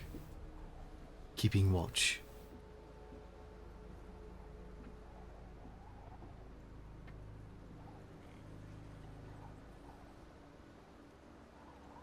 Cult activity spiking in Storesil.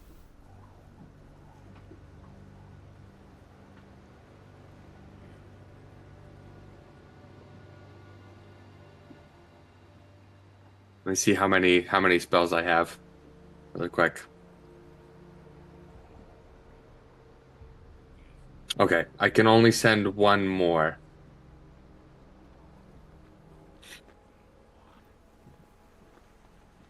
Symbols are moving. Is Gramps okay? What can I do? What do you want me to do? Also, tell Grandma I love her.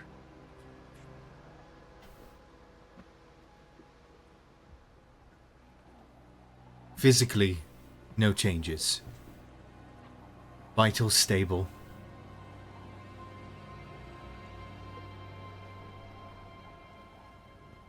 Still translating.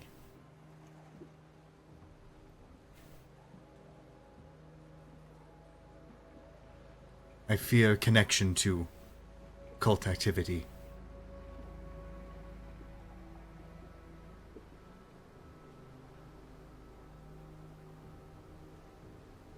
We'll try to notify Queen.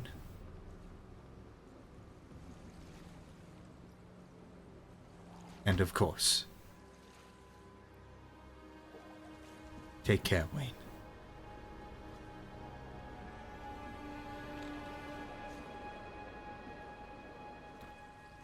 Okay, you're good. You can put it back on. Not my background So- making my head look so... With that, Wayne would run back in and you'd see him run back in and he grabs his journal and he just starts scribbling like mad. So he acts normal. Got it.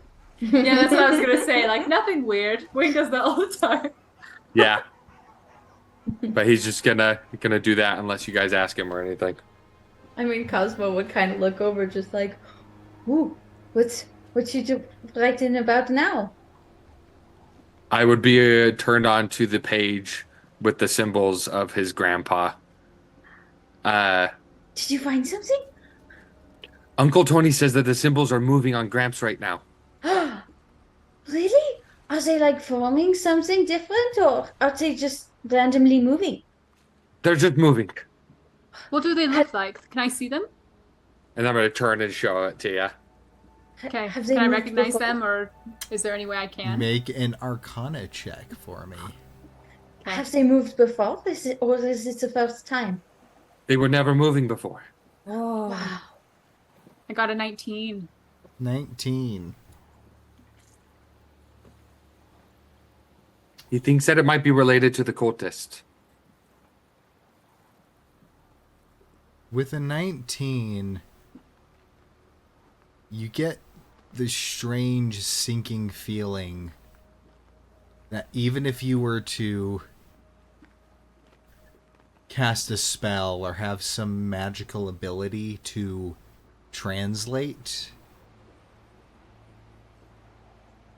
it wouldn't allow itself to be. Ooh. Do you know what kind of like language that is? No idea. We've never seen it before, and I've been studying a lot of different languages and different things. We have a lot of books on a lot of old magics and things, and I've never seen anything like this. Uncle Tony's never seen anything like this before. I haven't either. I don't think it can be spoken or read. Not even with magic. But he said that the cultist activity is spiking in Storasil. Maybe it's related. Do you know anyone in Storesil? Do you want to see if anybody knows anything of it? If it's common knowledge, or if anything, maybe you can warn somebody if they're important. Well, the only ones that I know in that area is Bjorn. If he's still in, I don't know if he's still in that area, but I'm also scared to send him a message because I don't want him to be found. He doesn't have to respond to it. I guess in Storasil, maybe. Well, I He mean, I doesn't can't have right to. now anyways. I was Oh. trying to... I don't have it in me right now. Hmm. I send him messages every now and then, but I try to be careful when I do it. Hmm. But he's really good. He can handle himself. He's really good at it. Yes, I've met him. Well, briefly. The same night I met all of you. Uncle Darv might be there too. I'm not sure where he's at. But Uncle Tony said that they're both okay for now. Are the symbols anything I would, like, Amelia would have ever heard of before? Like, not the symbols, but, like, text or whatever that kind of, like, can be put on somebody and can move and alter and change. That's so weird. I just don't know. Make a history check. Both you and Wayne make a history check for me. Okay. She's just, like, thinking back. Darn it. Well, I got a 10. Got a 10. I got a 10. None that like move and like mark somebody's bodies. Like obviously there's spells and stuff like that, illusory scripts and things like that. But I feel like both of you would almost have a click at the same time. With Amelia, you're with your Arcana check.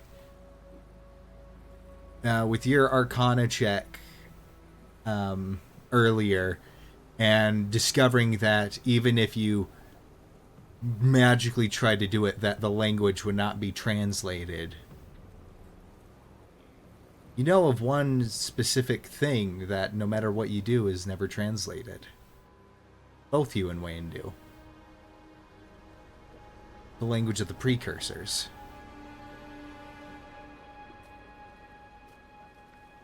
The stories, like the stories up in Athias. Those precursor ruins.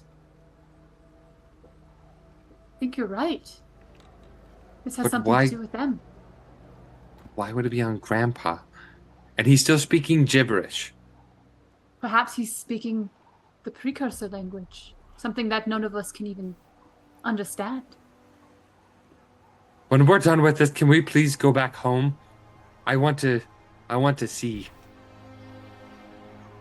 Did you say you found him somewhere? He was out on his own and he was found? I can't quite recall. We didn't hear from him for a couple months, and then he was found by some of the members. I wonder if he found something related. Uncle Tony sent him out like he does with a lot of us. And then he came back. And then after he came back, Uncle Tony sent a lot more out. And when we weren't hearing from them, he sent me out.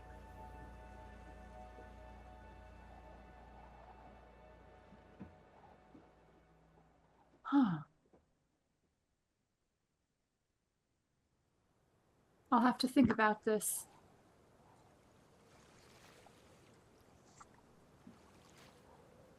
I hope your grandpa is all right. He's safe. He's just, and he kind of looks uncertain with it, but he's just like, he's home. He's safe. But you can obviously see the uncertainty in that comment. Well, luckily for you, it's technically on the way. If you were to go straight from like Enteridus to Storacell crossing the mountains, you basically go right to it. Yes. It's almost like I planned it that way. What? There is a god. All right. And with that ominous foreshadowing, we are going to go ahead and take our break. We'll be back in about 15 minutes. So for player reference, we'll be back at about 7:10, 7:11, and we'll just pick up right there. We'll pick up on the next morning. All right. We will see you all in just a bit.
Alright, and we are back.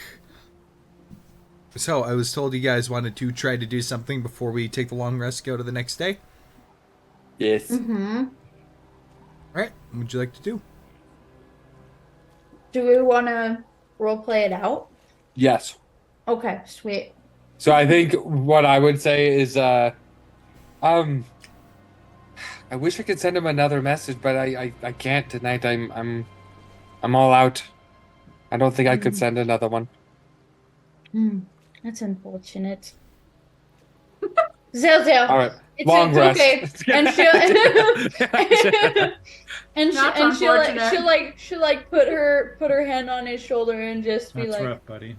I'm sure you can, you'll be able to get it back soon, and her tattoos are going to start glowing. I'm going to use bolstering magic. Performance issues, Let's happens. see. It says roll a d3, but I'm just gonna roll a d4, and if it you rolls a basically 4, roll a d6, and 1 and 2 Oh, are D6. 1. Yeah, 1 and 2 are 1, 2 and 3 are 2, and 5 and 4 6 and are 3. 5. So you want to get a 5 Yeah. or 6, girl? Oh, 3. Oh. so it's a second Alright. level spell slot. Mm-hmm.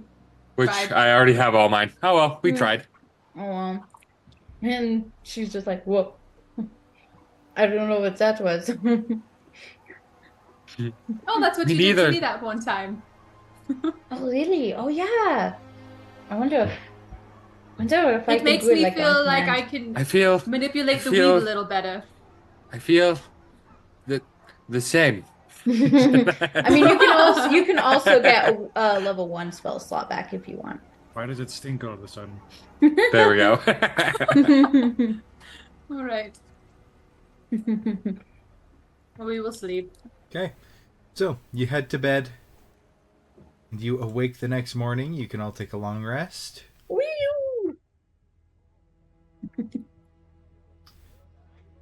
No. Oh. I do want to send that spell though, still. I was just hoping I could do it without it costing. But I'm going to use a 3rd level spell slot, just one more to send it. That's right, as you wake up. Yeah, so like as soon as I wake up. You just wake up doing the incantation. Sure.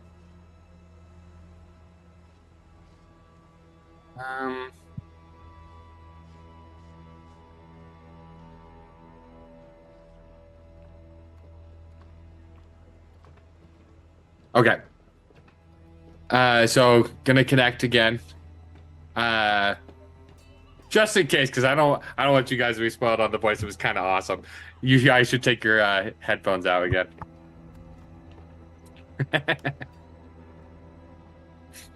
All right, so we're gonna connect to Uncle Tony again, and just say, "Do you think it is precursor, the runes? It's a language that can't be read or translated. Maybe look into the readings of the findings in Athias."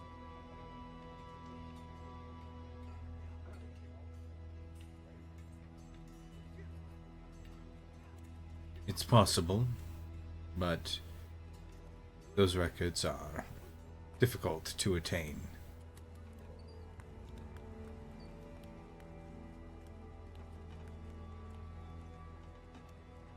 Having to multitask here.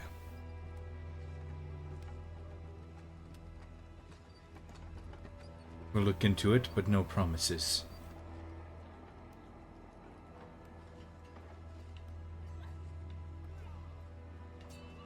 Everything else? Nope. Okay. All right, you guys are good.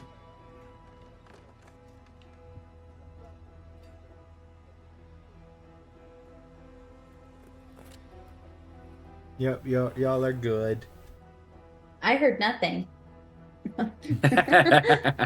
Neither did I. I just kind of zoned out. Yeah, Gavin took his headphones off too. I was just talking to the wall. Right. So you awaken, you cast your spell.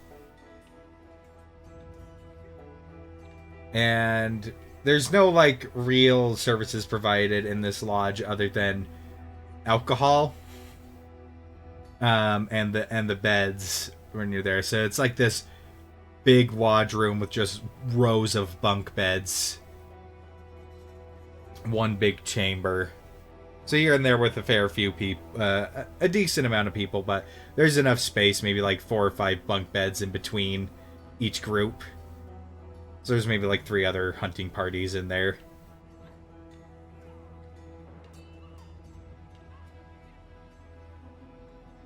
Do You we wish just to hear come me talking to myself. when you join back over? And we're all probably like, waking up, eating breakfast, whatever. And we're all sitting with each other.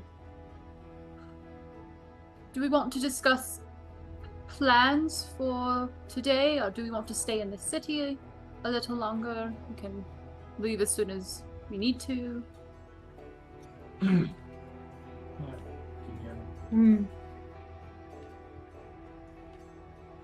Well, you go. No, you can go. It's fine. All right. So I was thinking for the mandibles. A weapon for me and Cosmo, because it makes sense. Big, hardy, slicing type of monster part. I was thinking you can either turn it into sort of a great axe or a great sword. And I was wondering, Cosmo, which one would you like?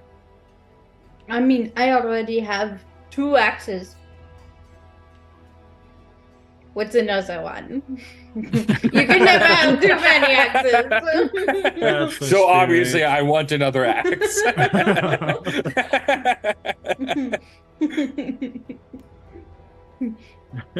You can never have too many. I still have one of the hand axes from before. You speak great wisdom. Okay. I have an idea. One's a little more like a long haft with the mandible kind of at the end of it, serving as a sort of a big weapon. I have, I took inspiration from Elden Ring. So I did it work? Oh, sorry, microphone's in front of my screen. I wanted to post Yes. in the character discussion. Yes. Oh, But- you're gonna. Oh, In the character discussion, I posted a picture just from Elden Ring, just Yay! the mandible great axe weapon, and I'm like, that's exactly kind of what I think the great axe variant would look like. Long haft, kind of propping it up. It's just an extra long weapon, but yeah. something I like love that. it. And so whatever you want to do with that, I think that's kind of Artavan's intent with approaching to this, because I think he'll also go with an axe and over this the sword design, which is more from like, are we allowed to say like certain franchises on stream? Yeah, we can mention like franchises. Tears of the Kingdom. There's a boss that drops like a huge scary mandible. Here and, for the audience reference. Here's the Yeah, like it's the Falling Star Beast weapon, and then Yes.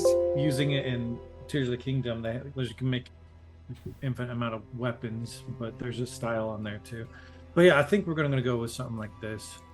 And he has like a really crude sketch of it, and I was thinking something like that. Long haft, you can sort of prop it up, but you use your weight and swing with it. And Cosmo's like going in and refining a sketch herself. That's oh, actually right. what he's saying. Oh, that looks Just like, way so better. like this. I like this one way more than mine. Scrap that.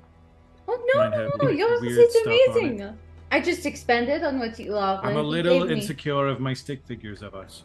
Hey, listen. If you ever actually want lessons, I could teach you. I'd be okay with it. Let me try and figure out letters, and then maybe I'll move on to bigger and scarier things. Oh, did you know? Doing that actually helps with the letters. Oh, Yeah, I it will helps consider get your that. hand looser on the paper, so you can actually stop thinking so much about every single one, and it just kind of comes naturally a little bit. well, if I'm filling up for it, and I'm tired of letters, then maybe I'll change it up for a night. Okay. that- Just secretly now counting down the days. Yeah. But to answer your question, Amelia, I think that would be a very nice thing to be able to try and do, and we can kind of gauge with what's his name, the guy that I was supposed to help with Igneal? that guy, Igneal. Kind of gauge how long it might take. I don't think it should take too long, as we're not refining and forging. It's more just manipulating and altering. So I'd like to get started on that soon. So I'll probably be busy. I'll deliver you the estimate, and if we're okay with it, because we can do it at another place if we have to, then I'll probably take the majority of my time there to craft these things, and you guys can do what you wish. BB could go with you to give you some help if you need it too. Oh yeah, we'd have a great conversation. There's a lot of things I want to talk to you about, BB. Yeah, of course. But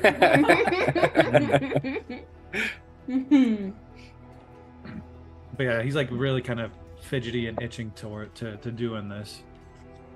Kind of restless. It's been a little bit. Well, then perhaps we should figure out how long that is going to take, because the last project it did take a week. All right, I'll go check. He's going to get up. I'll go pick it up.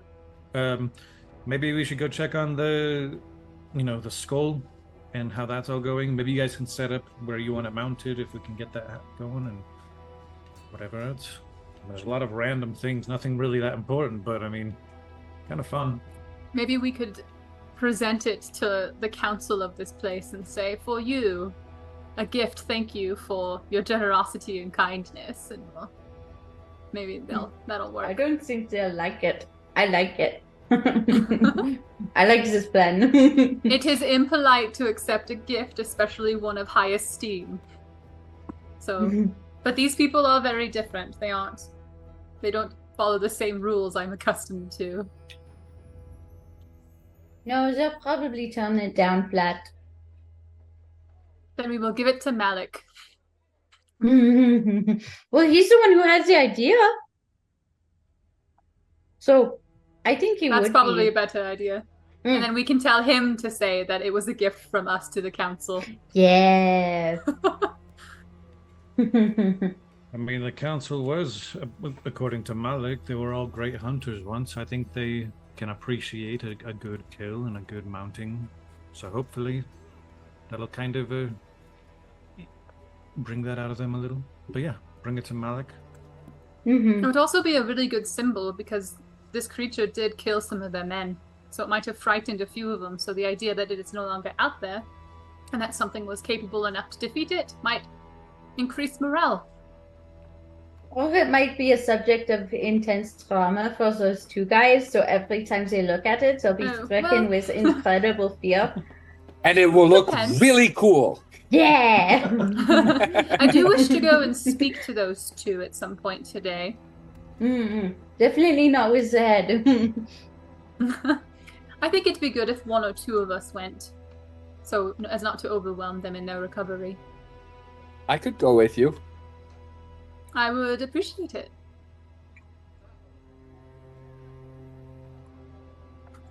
I can go with you, I'll have fun. Okay, we will talk later. All right, so where are we going first? I guess the taxidermist. Yeah, sure. Yeah. That's where the mandibles are. All right. So as you make your way there, and the gentleman that you helped before, this dwarf with a bald head, kind of a wild beard, and a lazy eye as you approach. It's like, you're back. Thank you for leaving these mandibles. I was able to drop some blueprints, and I think I can make some suitable replacements to fit on this thing. Might take me a few days, but Glad to hear it. be a fine piece. What do we owe you for the taxidermy. Oh wait, no, taxidermy was the one that he said showed the thing. Oh no, that was for Igneal. Igneal. Yeah. Yeah.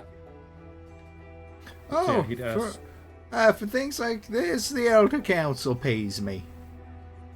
So you're all good. Wow. You just hear Cosmo go in the background. They're paying for it. We're gonna taxidermy, and we'll make the Elder Council pay for it. Have them pay for their own gift. That's hilarious to Cosmo. It's great. Very well. We're currently looking for a place where we can have it mounted. We're probably going to talk to Malik and see what he thinks and where he wants it. So I imagine he'll come and pick it up once it's all ready. But I'll be taking those mandibles back then. We're going to have it. We're going to go to Igneal. Oh yeah. Yeah, sure, yeah. I already got all the things drawn up, all the blueprints, so yeah. You're welcome to take them. I'm all finished with them. Heck yeah. Grab him and salute. Make our way out. Thank just- you. I think like we're both holding one, and it's like this is kind of fun. Huge. She'll yeah. Cosmo will like sneakily leave a muffin on the counter before they leave. He's gonna think he's haunted by a muffin ghost. Back, Damon! The muffin is like a calling card. Do you know the Muffin Man? The Muffin Man? Well, he's The Muffin haunted by Man! The Muffin Man. You see, she's Yeah, married to the Muffin Man. You just keep hearing him being like, the Muffin Man! Like, that's like what everybody says when they see it. That's like the local boogeyman is the Yeah. Muffin Man. Yeah. But yeah, then we just head over to Igneal's place. Okay. So following the directions you were given, you come across this kind of one of the hollowed out caves of the one of the hollowed out caves mounted within this mounted within the precipice. And you can see the a board attached up top that just says Tooth and Claw. Fitting. And inside step inside, you're seeing racks and racks of tools, bones, skins, claws, teeth of so many different animals, tusks, skulls, and even like dried innards and things like that in jars. And you just hear this grinding. You hear this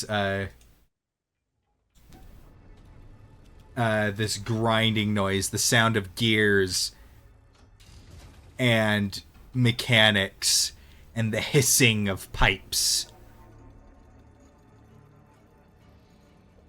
And you kind of hear this scraping noise, and it's this hollow is kind of in an L shape.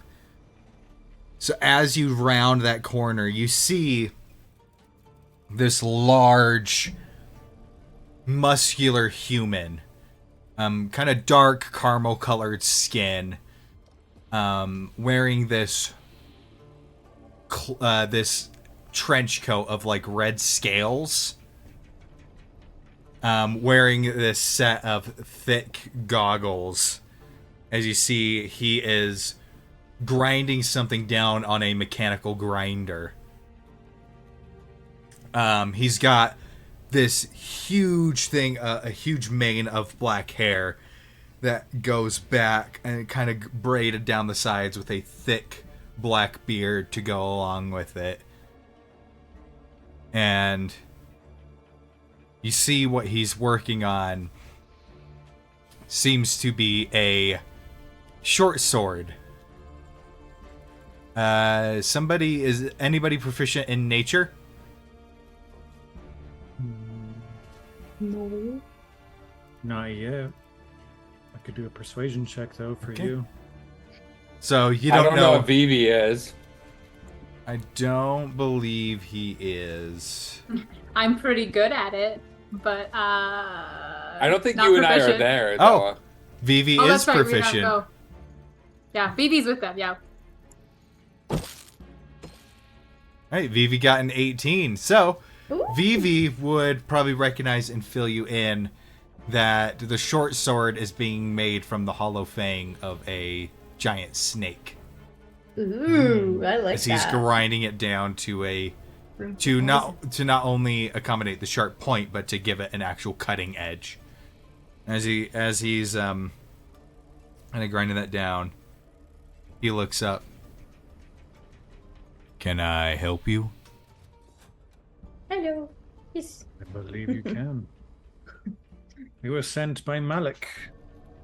We have as you can see, some extra fine, rare specimen that we'd like to turn into weapons. He told us to show you this little rock thing. And he takes it from you. A little seal. He pockets it. So I guess that means it's coming out of his pocket then. Seems like it, but I'm willing to pay extra to get the extra, the nicest of materials, whatever it needs to be. But yes, it seems like it will be out of his pocket.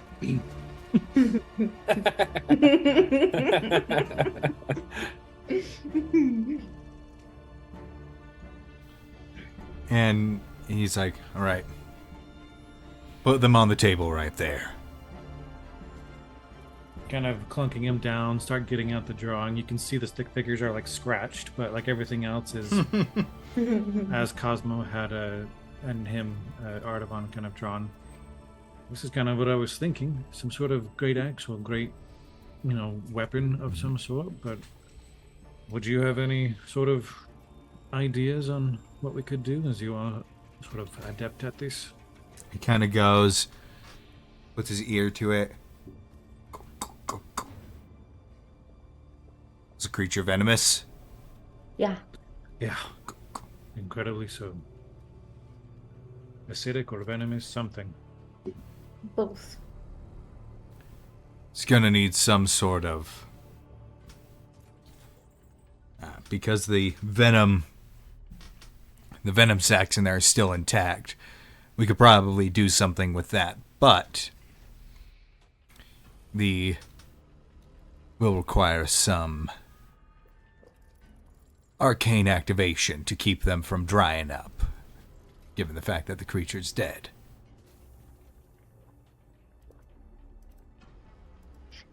How much of his pockets would we have to use for that?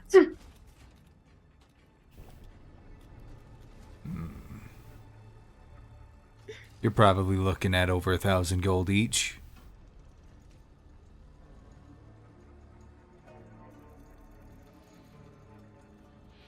Wow. Yep. He's so nice to be paying for that. Yeah, what a trooper. Maybe I shouldn't have Trooper. asked. I feel bad about using his money now. If there's anybody that can afford it, it's him. He's probably the Okay, richest man that does make me feel Wolf, better. Korean person. Right. About with all of this kind of here, about how long do you think you would need? And I am a blacksmith of trade myself, and so I plan on being an assistant, sort of being here for the whole process if possible, and helping out. Well, if you want 2 exact copies, if you can follow my exact instructions, I can work on one, you work on the other. Probably knock it out somewhere between 8 to 10 hours. That fits with my expectation, or that exceeds my expectations. Almost blundered that. See, the nice thing about what I do is I shape already existing things into it. There's no melting down, there's no reforging. Only adorning. Anything you want to add on yourself, that's your own prerogative that you can do on your own time. But I can at least make it functional. Well, do you have any hafts that we can select from as sort of a, Cosmo? You can take a look and choose for yourself, or which haft you would like, and more of a darker or lighter material, and things of that sort. No, you don't want to do it like that. Oh. With the design that you gave me, the venom sac is going to be located at the base of the mandible. So we want to carve around that and leave the base, and then carve the haft out of the mandible, leaving the sharp point in as the contact point of the weapon. I mean, I guess he has spoken. Yes. But you don't want to revise this. You don't want a. This is actually fairly accurate, and he kind of takes the blueprint right here, and he kind of draws like a little cylinder over where the halfway down the haft. We're gonna want a mechanism right here, so we will be cutting it right down the middle to place this mechanism, so that way you don't waste any of the venom, and you'll allow it time to replenish itself. His stick figures look way better than mine. Okay, you are the leading expert. This will probably take roughly 8 to 10 hours, Cosmo. Maybe, I don't know if you wish to be an assistant here as well, or by the time you reach the other two, they might be done talking to the survivors.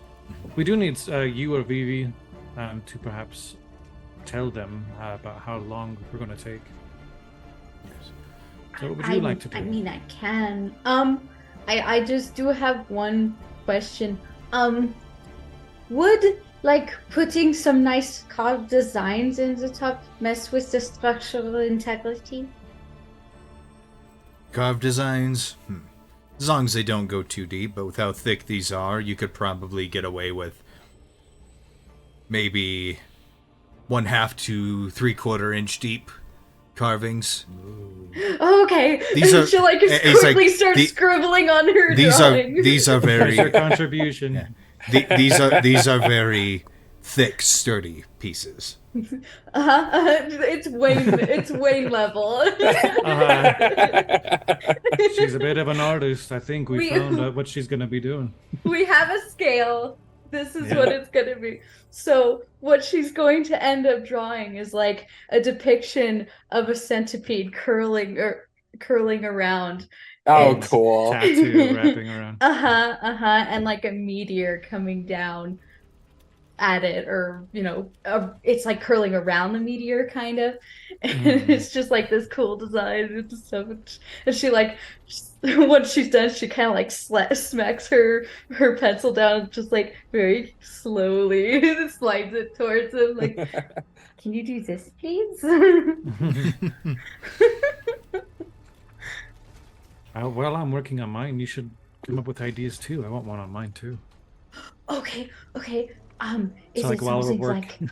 is it something like I can do on my own, or is there some specific picture he would want me to make? Or... I don't know, maybe like. And he kind of looks. Yeah. He kind of looks at that design. If you wish, I could lend you my tools, and you can carve it here once the weapon is complete. Bit of a personal touch. Okay. Yes. Yes. And he's gonna go. I do. And he goes and he adjusts his goggles, and he's like, and he kind of looks over, looks at Wayne. Oh, nice robes. Is Wayne here? He's not there. Oh, Is Wayne here? I thought you We're all all went. I forgot No. you guys split up. Yeah, not yet. no. We'll probably end up there later, You see, though. you just turn around and he's gone. Wayne, you turn and he's just nice robes, and he despawns. Like at T-posing. Yeah. Amelia, did you see that?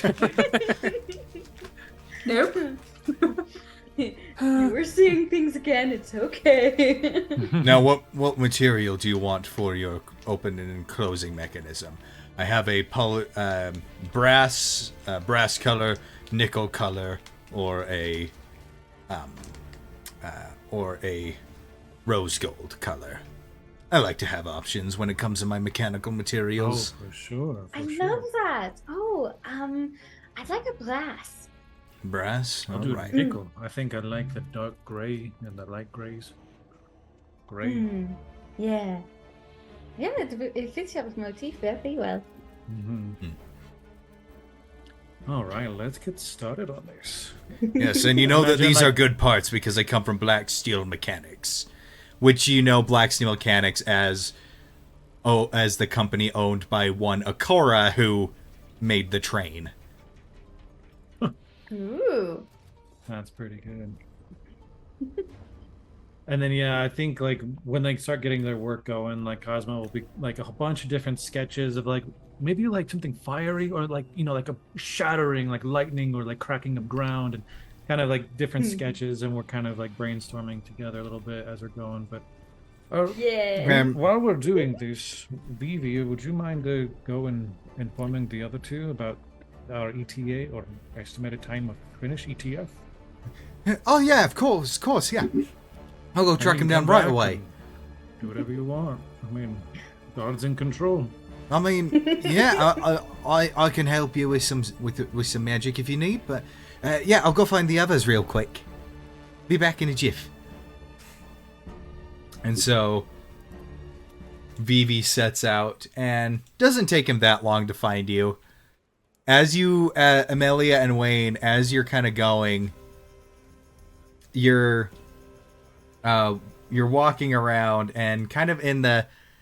This place doesn't get like super packed for walking room.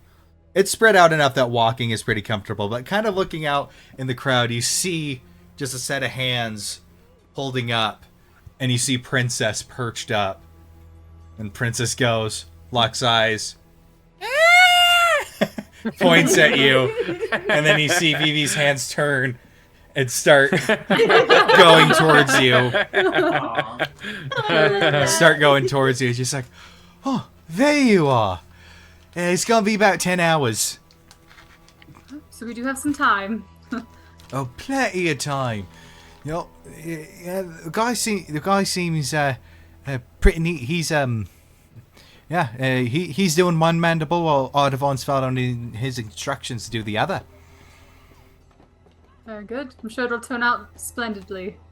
10 hours is actually pretty fast. I thought it was going to take a lot longer I thought than it would that. take it, at least 5 days. In all honesty, yes. The guy must be a master in his craft. Vivi, do you want to join us to go visit the others, or do you want to go stay with Ardavan? You can perform out in the streets. There's tons of people here. You Sure could go they make love it. about 1,000 gold from people. Yes. Don't come back till you have 1,000 gold. I'm gonna go and help Ardavon and Cosmo in case I need a little guidance. Oh, that's a good idea. All right. Okay, well, maybe we'll go over there when we're done. All right. Well, we'll see you in a bit. And you see him go disappear into the crowd, but then he's using Princess as like a periscope again. Right. So we will go to that place where the two survivors were. I do want to say, like, as we're walking there, Amelia is, like, being very attentive of the place, and she's looking at the people and, like, trying to take in the culture. Like, she's being very watchful of, like, everything around here. Yeah, as you're going Since we're around, going. you're kind of getting the impression that everybody, this is a very kind of tight-knit community. These people, they're a pack. Mm-hmm. And they love to make things themselves and then share those things with each other. So if you're seeing an exchanging of gifts, they're handmade. If you're seeing the buildings and tents seem to be made by the people living in them. And if not that, then helped by their neighbors. Almost like a prosperous Drifton. Yeah. Actually, that is prosperous and admittedly a much more violent. This is like Cosmos Paradise, you guys. Like, oh my gosh. I think you're gifts and violence. Come on. while we're walking to, like, if there's like someone who has like a really unique piece of a creature or whatever it is, Wayne would just pause and be like, "Where did that come from?" And just like spark up little conversations here and there. Oh, and if you ask about any of those things, the people are going to more than love. Did you get it by yourself? Yeah, they're going to more in love. They're going to give you every nitty gritty detail. Wow. Of it. So imagine our short walk probably takes quite a while. Yeah, so the way it would work, I think, is because you would stop. Amelia would like still walk forward, and then she'd look over her shoulder, you're not there, and then she would just find an alcove to kind of stand in while she waited for you to finish. Yeah. You get one guy who has the head of a has that two skulls, one on each shoulder, pauldrons that you would recognize from your readings as displacer beast skulls. Whoa. And he's just like, right, so there I was, right? And I was walking through the Gloomfurl swamp. I was avoiding them red brood like the plague. Because I had a contact with the druids that live there. I was there to pick up a delivery. And as we made our way through, suddenly, from both sides, just attacked the clever girls pounced. So I dove forward. Images? I dove forward, and it was like hard to look at, like I couldn't quite determine where their actual body was. But I didn't count on one thing. It doesn't matter how bad your aim is if you can't see what you're aiming at. So I just closed my eyes and started swinging away till I hit something. And then, when I opened my eyes, both displacer beasts were dead. And a poor unfortunate deer that happened to be nearby. A brave deer to get that close to you. I was kind of running while my eyes were closed too.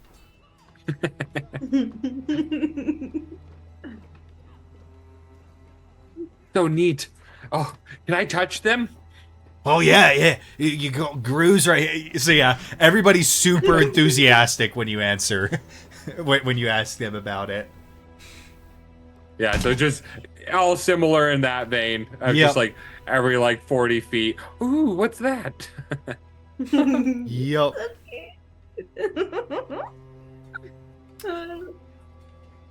That's how I want to be in new places, but I can't. Just go up touching people's clothes. Wow! No, just being all like, ooh, what's that? Stop every 40 feet and look at things. That would be too slow.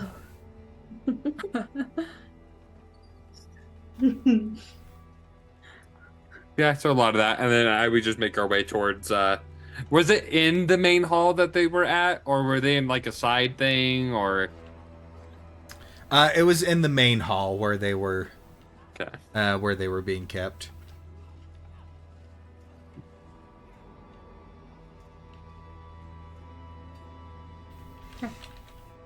So as you approach, the dragon skull lies atop the doorway. You enter in, nobody stops you.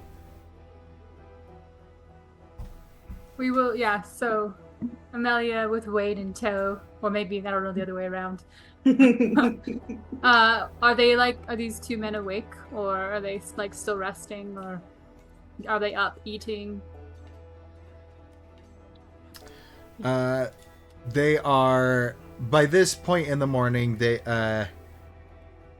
just the one that seemed much less phased would be the one that would be up. The other nervous guy is nowhere to be seen, but he's there. He's sipping his coffee. Well, you morning. made it. We did. I hope it is acceptable, but we have avenged your comrades and friends. And I pray that they now will be able to rest in peace, as well as you will also be able to find solace in this information. I'll miss them, yeah, but part of the hunt. You either hunt or you be hunted. Amelia did the killing blow. Damn. Didn't think a pretty girl like you had it in you to get something like that. It's part of the act. Are you doing well? I'm doing fine. Just, enjoying the vacation. If you wish to think about it like that, that is definitely a good thing.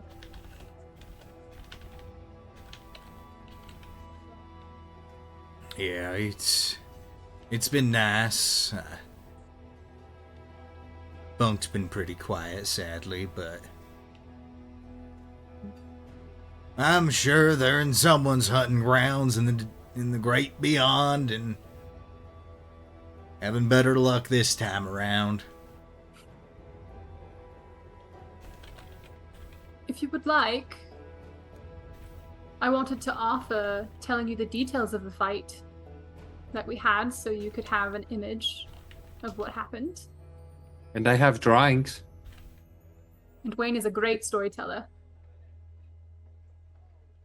I'm all ears. Take a seat. Okay. He drinks his coffee. No. And then he would like pull it out and he has different like it's like anatomical ones, but then he also has like rough images of the crater and just his mind's eye of what it was like in the ground and everything. So it turns out it was actually a bug that was about 200 feet long. And when we got there, for whatever reason, it was still inside of the crater. It didn't try to leave, and he looks at Amelia. I didn't think about that. We should think as to why that might be. But anyways. He'll actually cut you off at that, and he's like, things that big usually have to conserve quite a bit of their energy. So, might have just been lying dormant. That's why you don't see even big things like dragons flying around all day, every day. Some truth to that. While Wayne's like telling this story, though, Amelia will like prestidigitate like a still image of specific moments. So like this beast like attacking, like Cosmo doing like this massive about to swing, just to kind of like add a little bit of like what Wit does when he tells stories. Right. Just to make it a little more exciting. It's just like a giant scale of the swirling mass of it, and then us as little images next to it. Yeah, she'll do it like on your book as you're telling it. So Wayne's looking at it too as he's telling the story and things. And then I'm going into the detail of how he thinks it worked in the anatomical positions of, and with the psychic and the poison and all the different things that it was doing. All right.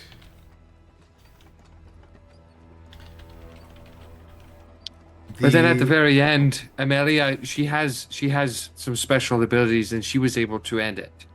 Do you want to tell him? Do you want to tell him how you did it? I'm trying to remember. It was with my ram ring, right? I think it was. Yep, it was. Is there like an object around here that looks just kind of basic, like just a plain little item that no one will miss? Like a bucket or like a vase or something? Yeah, there's probably just like a small crappy little table off in the corner. Cool. I can use the ring on like objects, and it will just break it. So she'll just kind of like, yeah, this is how I did it. And she'll just kind of like reach out with, like, Grace will reach out with her hand with the ring. And then like half second later, the table just like bursts into like splinters. And it shattered its carapace and killed it. Well, that's definitely what I was expecting. He was much weakened at that point. All it took was one extra good hit.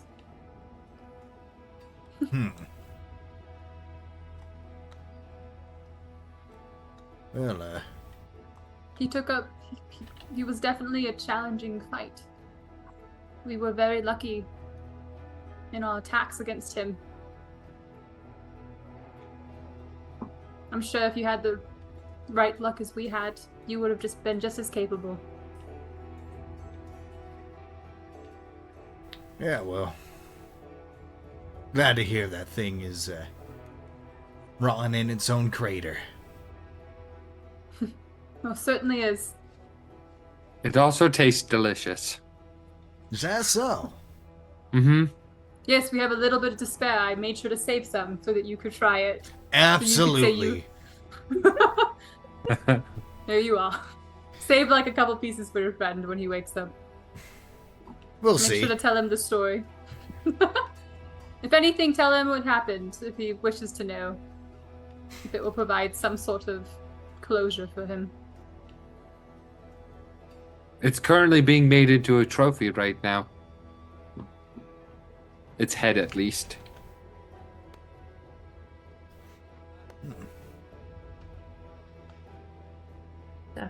Well, Nothing I'm can crush glad. the spirit of this place, right?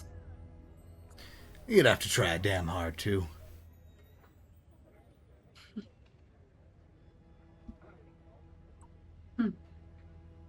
I don't know if there's anything else we wish to speak with. This was a really good visit. Thanks for having us.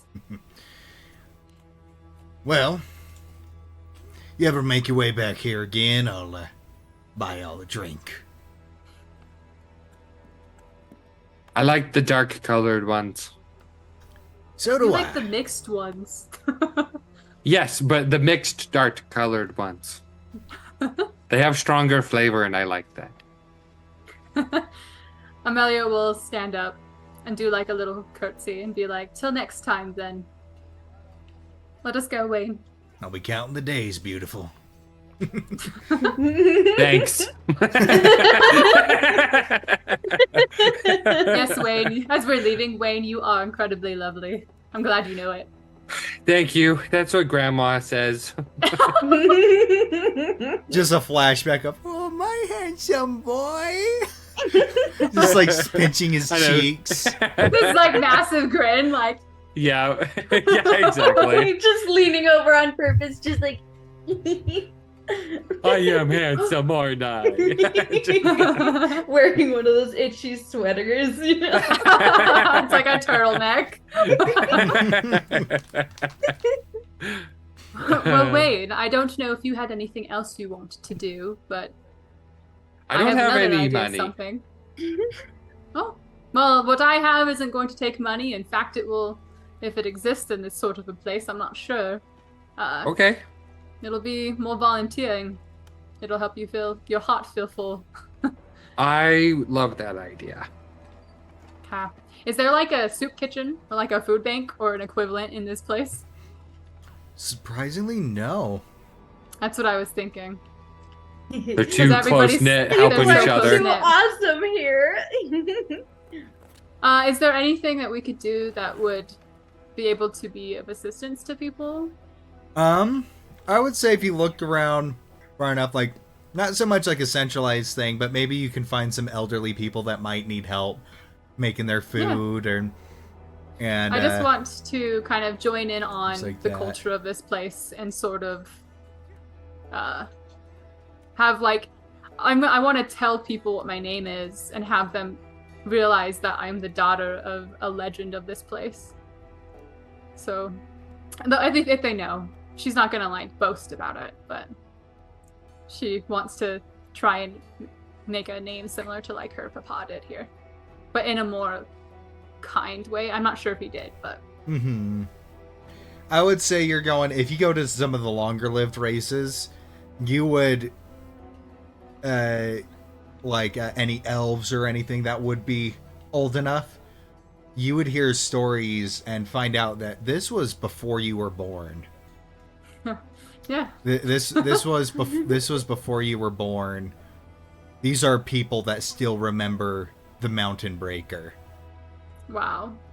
And still remember the Mountain Breaker, and they would talk you would hear just things of your father stopped a horde of monsters from descending on Gate, or going, and then freed the Bone Breakers from the tyranny of help free the Bone Breakers from a tyranny of a blue dragon.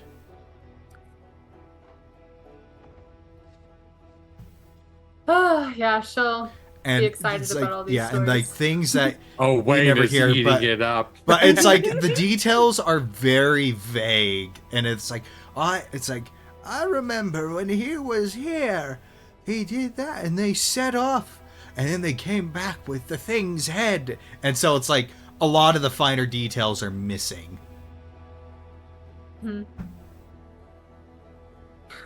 when we're like alone, walking from place to place after some of these stories to Wayne, Amelia will just say, "You know, I knew my papa was a powerful man, but I didn't know anything about him other than him being a good father. So it is very exciting to hear these things of him and to know that I'm not as rambunctious as I think I am." Like father, like daughter. Thought I was more like He my slayed a mother. dragon, He did. but you slayed a megapede. How many people can say they've done that? It's true. The only problem is I think a dragon is potentially more impressive. Doesn't look as scary though. If we tell it that way, then it will be a more fearsome story for sure.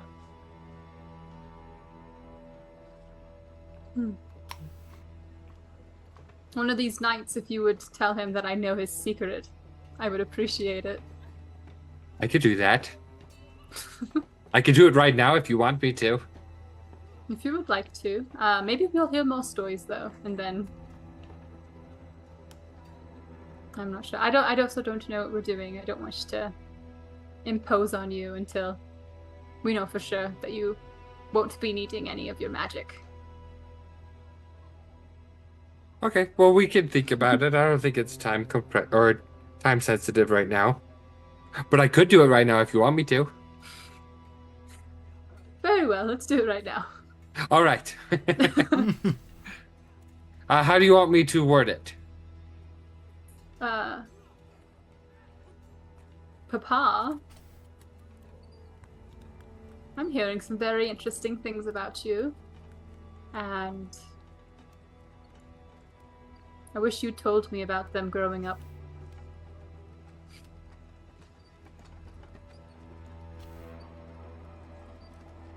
Oh, what else? Just a second. I'm sure that your exploits are one of the reasons Mama loved you so much.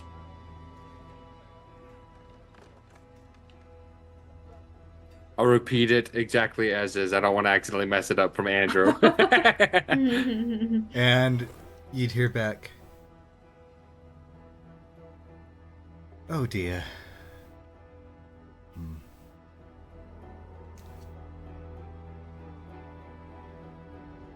I was hoping that was another life.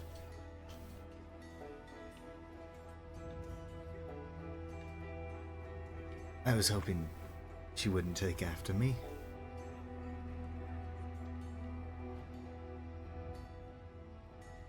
That's all you get. Yeah, I'll repeat that back to you. Amalia will sort of like softly chuckle. Too bad for him then, I suppose. Let's find someone else to help. Okay. Right. Then after roughly, as it's getting close to the time where these would be finished,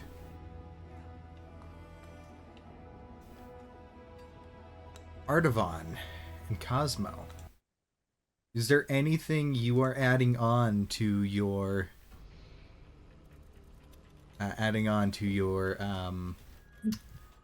weapons to potentially try and increase its performance, so to speak, if you wish? When I do get in close, I would want to ask again. When we do get there, I would want to ask Artavan. Yeah, just hold on to that for just a minute. You're not there yet. You're making your way back. Okay. It's directly related to your question. Sorry. Do we want to add a little extra something? A little extra oomph? Something that makes It can be swish harder? it can be a bit volatile, but if you have any extra materials, we can add it on. But there is a chance that it could not enhance it at all and do nothing more than add to the weight. Mm.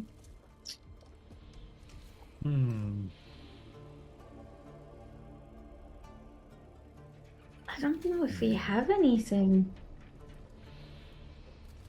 Like I have, I have, some things. Like we fought these snails, and they seem to resist all kinds of magical effects and reflects them and things like that. It seemed the magical properties were kind of lost on these shell fragments that I got. But I'm not sure. Usually it's best to keep it to one creature, especially when there is magic at play. Otherwise, it can get muddied and interference with each other. I'm talking more like, you're a blacksmith. Do you have any materials you would like to add to it? We did get some pretty rare ingots recently. What are they called? The something steel ingots? Yeah, I have the black brim iron ingots. They are in my bag of holding right now. Well, in our party we have black bear fire ingots. Black brim. I heard it. Black brim fire ingots. I'm not sure if you've ever dealt with that material or if your furnace is hot enough to even forge it. But that is a rare metal that we have our hands currently on. We would have had some silver, but we decided to forego that job. Yes, I don't think we have any. I don't think we have any forges hot enough for that quality of material currently. But if you do find a forge that does it, maybe you can upgrade these weapons. But I warn you, if you botch the job, you might ruin the enchantment on it down the road, or at least hinder it somewhat. Right. So be very careful when you do. But if you don't have it with you, then we can forgo it for now. There's always next time. For sure. As for additional little effects, I'm not so sure. I've got little spikes and things we could try putting on, but I'm not sure if anything's totally necessary. But I could make one of our axes serrated, make it a little more jagged looking. Not sure if it would do too much to enhance its abilities. Not particularly. With how the mandibles work, you're gonna want to focus all your force at the tip right here to be able to use the venom. More of a... Think of it as an oversized war pick. Well, you asked us the question. Did you have anything in mind on why you bring up the... If we have any other thoughts? You're some sort of artificer. You tinker with things. You invent things. What do you think?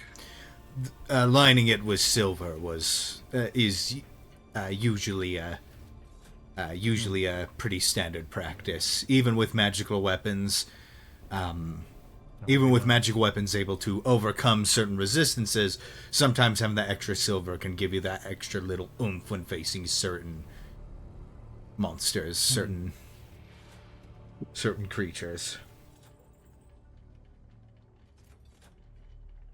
You wouldn't happen to have any silver, would you? I do not. At least none that is not currently being held for another project. Right. It's pretty valuable. I wouldn't expect. Okay. But maybe down the line we can get our weapons lined with silver. Yes. Well, and he kind of goes, and as you're following his directions, all right. And I'll leave it to you to carve away your designs when you are finished and the shape is finalized. I'll see if I can activate it, so to speak. Very well. Okay, thank you. So- Immediately picks one up and starts sketching out the design for Artavan. So as you start carving away, it shouldn't take you too long to carve into it with the tools that he has, the mechanical tools that he's got. And he kind of shows you how to use them safely and efficiently. And so as you start carving in, that's when Amelia and Wayne, you would both arrive.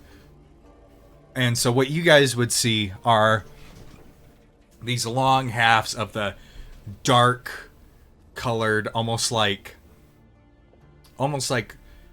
shiny tar colored chitinous mandibles carved down into a long haft with the bottom of the haft is kind of formed into an orb, which you can assume contains the venom sac. And then halfway up, you have the different opening and closing mechanisms. Cosmo was the brass one, right? And what did you choose for yours, Artavan? The nickel. The gray, nickel, yeah. Kind of like a lead color. Yeah, the nickel. And then it goes up and then expands to the edge of the mandible and kind of turns out to a point. Almost like a scorpion stinger is kind of what it looks like. Like a reverse glaive. Yeah. Pointy bit. Those are looking really nice. Thank I have you. the trading dummy. Let's use it. We'll look Not- at, like, not- because we'll go to Wayne to show her designs. Ooh. Ah. I'm kind of watching Cosmo right now as I'm And- thinking. Ignia will kind of turn to Wayne and look him up and down, just be like, nice robes.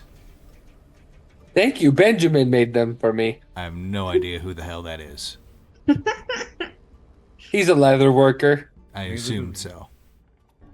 Yeah, they're from a skin of a cloaker. I'm impressed. Seems you I guys haven't- can fit right in around here.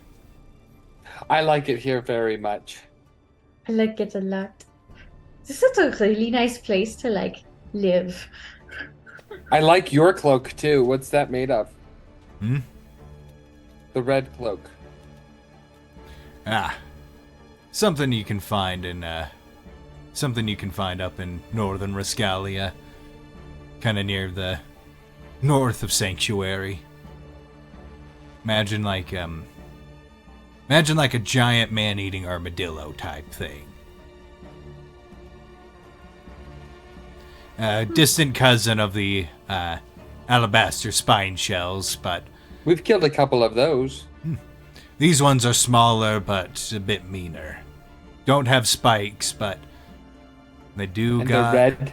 Yeah, they're red, and they do got some paralyzing venom. Cosmo, have you ever seen one of those? Have I? Cosmo, you would have fought in one of those things. Oh. You would. Yeah, I've seen it Yeah. up close and personal. I hate them. Yeah, they it's like they got like the whip tongue, like the sheer shoe from Avatar. Their that- tongues, they go like this, and they like hit you with the barbs on the ends of their tongue, and then they secrete the venom that way. I've seen a lot of people go down, but I never did. Hey, Artavon, can we fight one of those when we go north? No, I wouldn't suggest it.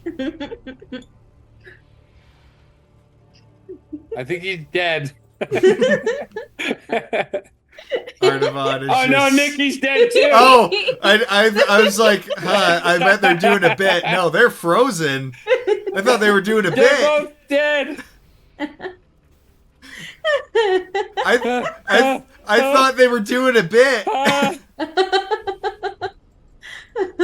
Hello, this is the Cosmo and Wayne show. Here I was about to. Hey. Died. Here I was about to reveal one of my favorite magic items I've ever made. Today on the Cosmo and Wayne show, We're making weapons. we're making weapons and cookies. Don't try this at home. If you do, The do it cookies, with a that parent. is. Don't make cookies at Oh home. my gosh. No. Those are Weapons, for on the other experts hand. only. Yeah. Where you said, oh, he has carving tools or whatever to be able to pull it away. I don't know why my brain immediately thought he had a giant pair of like nail clippers clipping at it. That's amazing. Oh man. No, I'm thinking more like a giant lathe. That's what I was Yeah. thinking. One day they will return. Have you ever heard of a displacer beast, Cosmo? I don't know. Have I got? They said their house just blinked. I assume they had a power surge. All their Oh, power no. went out for just a bit. It says all their internet stuff is loading. Oh no. Yeah, I was sitting here thinking, it's like, are they doing a bit? Or like... I honestly thought he had genuinely kind of zoned out because I've done that Yeah, before. Me too. And it takes a second to get the attention back. I just love that his image was. It just so ponderous. Oh my gosh, that was so funny. Yay! You're Yeah, back. I thought you were... I genuinely thought you guys were like doing a bit.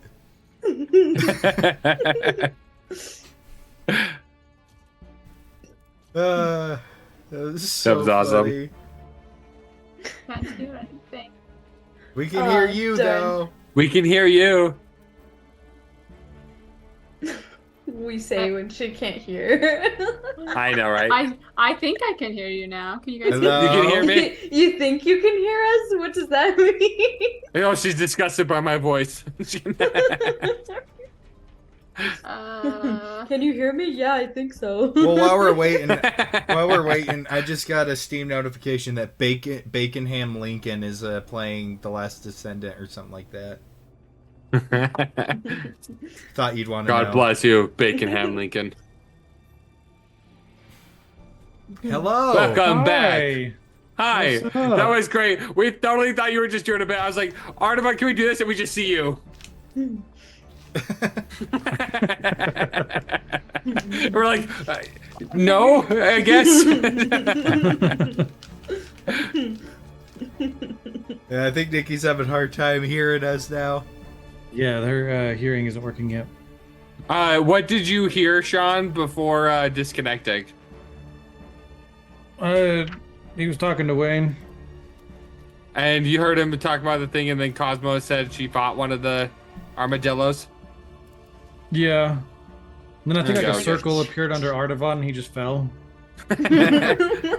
She fell through the floor. I have been falling for 30 minutes!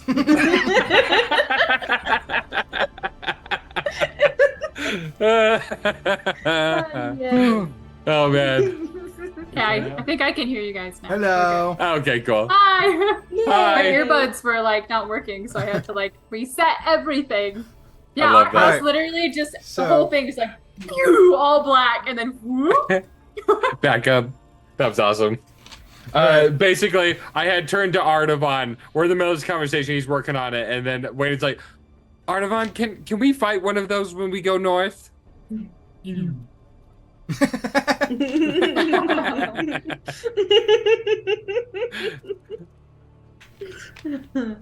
Yes. No. The armadillo things. You would know from experience, Cosmo, that they, other than the paralysis, as long as you can avoid getting paralyzed, they would be easier to deal with than the spine shells. These ones are crimson shells. I mean, crimson shells aren't as hard to as the spine shells, but like, I don't know. I mean, But that cloak looks really cool on him. it does look really cool on him. Does that Amelia's mean like- it look It really does- cool on you? It doesn't do don't anything, know. but it doesn't do anything other than look cool. If you were curious, Amelia's like, yeah, Wayne, you're right. It does look cool, and then Shift weaves it onto herself. and he's gonna go and like turn and look at you, and he's gonna like give the nod of approval. I think she's gonna change her whole outfit in that moment to match the vibe of this place. Amelia, you look like you're from the town now. That's the point. Ah, All right. this would be a fun place to be. But it takes a little bit. So, Cosmo, you said the design on yours ends up being the centipede wrapped around with the meteor coming down. Artavan, what is the design on yours? Bunch of hearts. I've been Cosmo's trying to idea. think what I want. Like, there's some really cool designs, like for Aztec, like to kind of make it look like a tribal looking weapon. But I'm not sure. Like, I can do something with cracks and things. I was thinking doing these are all Cosmo sketches we were brainstorming. Yeah. Like doing like celestial bodies because it's like from space. So doing like a cool pattern with some interesting looking star pattern or something of that sort. If you did the star pattern one, I could actually give you accurate depictions of some of the constellations. Do any of them have like a significant meaning or anything? Most of them have stories and meaning behind them, depending on the culture you're in. All of them do, of some extent. Then I'll probably do that one. You could, As you're telling them, it's like, oh, Yeah. that one I think I Yeah. relate to really well. if you want to, I'll have a constellation. if you want to go with your namesake, you can do the constellation of the Archer, which you want Yeah, to go with your namesake. that'd be cool. Yeah. And I would explain that to you. I will say, if he does let Cosmo be the one to carve it, she is 100% hiding a heart in the design. How dare you? No, I think that would be cool though. So like having some like some like cracks and things, make it kind of like a shattering cool looking effect, but in the middle just have like this constellation, the stars of his family name, the Artavan Archer. And yeah, I think that would be really cool.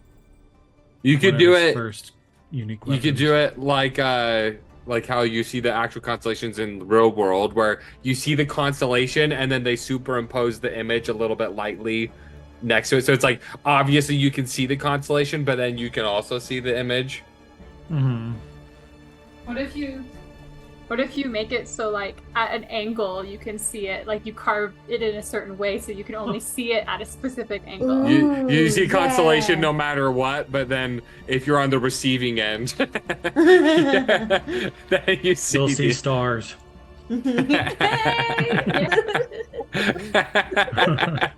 All right. I do think I'll have something like that, but I think a lot of it will be like he's wanting to find like the right leather material for the haft. I think the top of the haft will have kind of like a green ribbon to match his scarf, kind of like the same shade and everything, kind of having that color association. A darker brown for the leather. Or maybe a grayish leather to kind of fit more with the contraption style. But yeah, I think like he's having these little artistical blacksmithing things a little more that were his style, like where he has his forte. He can't do the metal, but he can do the rest of it. I think Cosmo would have him help her with that. Yeah. Because she's good with the art part, but not that part. Yeah. I help with the making it accurate. Yeah. And Vivi's been doing guidance like the whole time. Every time I try and copy him or like mimic what he's doing, it's been really guidance, bardic inspiration, all of it. And basically, as the carvings are finalized, Ignil kind of goes. He looks over it. Not bad. Right. These finalized? Just a few more. She'll just add a few more details and a little more rainbows and hearts. Not quite. But she'll go over to Artaban and be like, "May I?" Yes. And then she'll like grab his and like put something in and then give it back and then be like, "Okay, done." Just the middle finger. Cool, thanks. So go up. No. Do you guys want to Right. put like a name on it? Do you want to carve its name into it? Ooh, that would be cool too.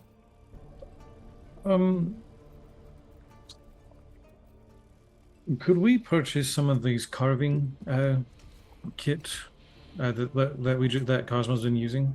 Most of the mechanical stuff goes here, but I can give you some hand carving tools. Right. I think we'd like to, because I'm going to be implementing and making a bunch of things in the future. And I think it'd be fun if we could incorporate Cosmos carving. And once we think of a name, then we'll have the tools to put it in later. Yes, I don't please. have a name yet. Yeah, of I course. want the tools. And I want some. you can just include those tools with your blacksmithing kit. Cool. Yeah, and I'll hand them to you whenever we need them, or just that it's with my inventory. Okay. And, until we get silver, I think this is as far as we can go. All right. And he kind of goes, Beautiful work. cracks his knuckles, Cosmo. and he lays them out flat on the desk. Now, it is worth noting that I'm not directly enchanting these things. These things already have what ability was within them. I'm just flipping on the switch, as it were. So you see him go, you see him focus, and then you see Arcana, his arcane energy start to weave around his hands and his forearms, and he places his each hand on the venom sac of each of the weapons, and almost like a shock pad, like a clear, you feel the pulse. Some of the tools hanging up rattle as he does it. And you see him go. Final step. And he goes, picks up both of them, and each of you your respective ones. Go ahead and attune. I need both of you add the Mega Mandible to your inventories. Oh. And if one of you would volunteer to read the description of what it does. Oh, you already have it as a custom Yes. item? I knew you guys were going to there make it a is. great axe for Cosmo. Yay! Yeah. All right, who wants You to want me read to read this? it, or do you want to read it, Erica? I'm not to it yet, so you can read it. Okay. The Mega Mandible. It is a great axe, very rare, and the mandible has 3 charges that recharge on a long rest. When you hit with an attack, you can expend 1, 2, 3 charges to deal an extra 1d8 poison damage per charge. You have a +1 bonus to attack and damage rolls made with this magic weapon. The mandible is carved from the jaws of a giant venomous bug. Venom sacs intact. Heavy, Dang. two-handed, And- it's piercing damage. Yeah, it does piercing damage instead of slashing. Wow. 1d12 plus stuff. And it's a +1 And- weapon too. And you can choose to expend the charges on a hit. You don't have to declare it before you hit. Like a divine smite. Oh, nice. Yep. Although, is Artavan's a great axe, or is it a war axe, or is it like a? It's, It's a a war great pick? axe. They're It's a both great great axe. axes. They're the same, Yeah. the same thing, yeah. Cool. I think he would kind of bring that up. Like, it's been a Though- long time since I've wielded a two-handed weapon. it's This'll so be much fun. heavier than my other axes. Oh yeah, this thing is heavy. It's 45 It's- pounds. Oh, look at that. It's 45 pounds. Yeah. Versus my 7-pound. That weighs as much as Wayne. My whole armor set is 60 pounds. Yeah, So it's nearly there. Yeah, welcome to Dang. the starting to get into the higher quality magic stuff where it starts becoming ridiculous fantasy stuff. Yeah.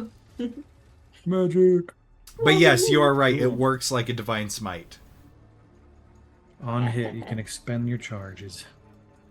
That's awesome. This is awesome. This is great.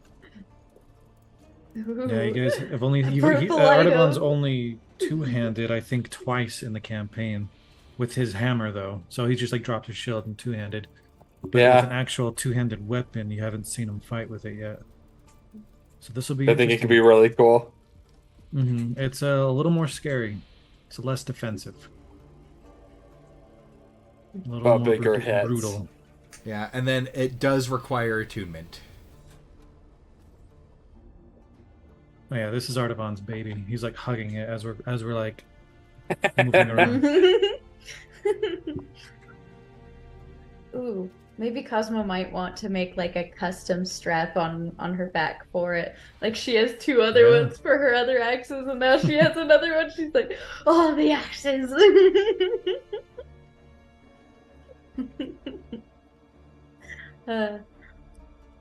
It's on her back. We can so do that.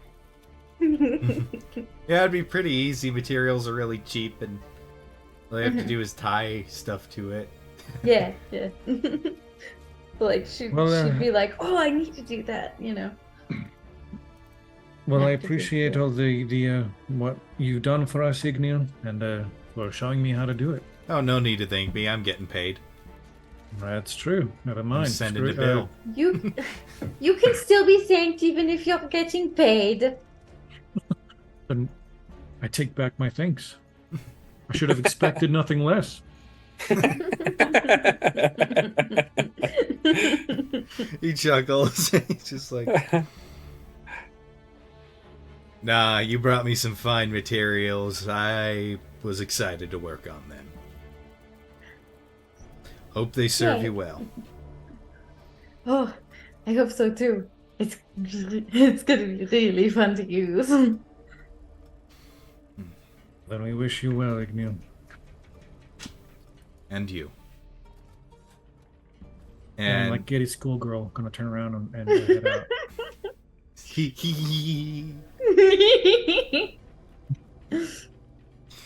Absolutely. And as you step out, new weapon in tow,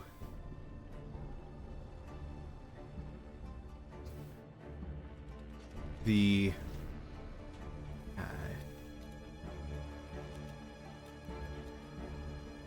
you find Malik.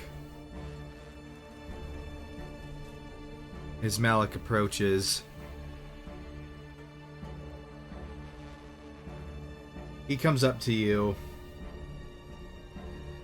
And it looks like he's wearing armor this time. Just some medium armor, made of bones, carapace, like you've seen around.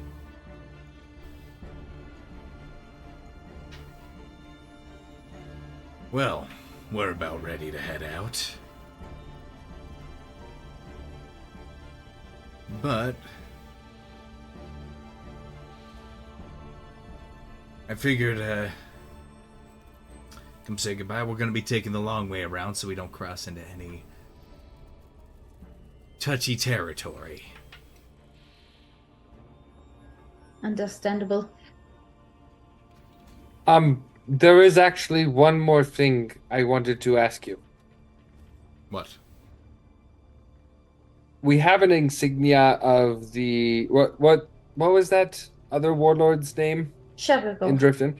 Sherigor. We have an insignia of him. Can we have something to present to Willowfold with you?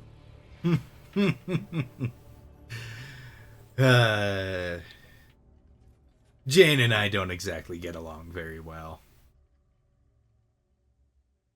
I'm sure anything from me, she'll probably laugh at you. She doesn't think very highly of me.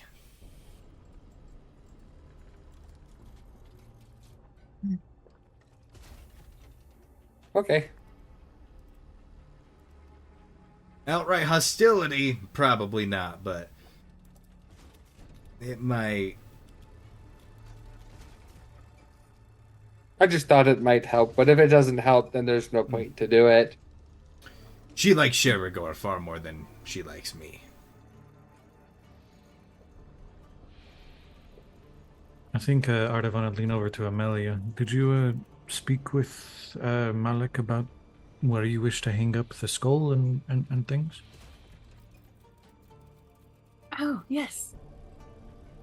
Malik. Hmm. I know you are leaving, but do you think... She'll kind of think for a sec.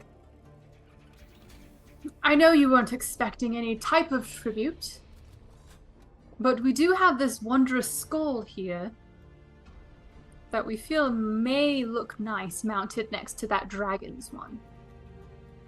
So if you would you kindly accept this on behalf of the council?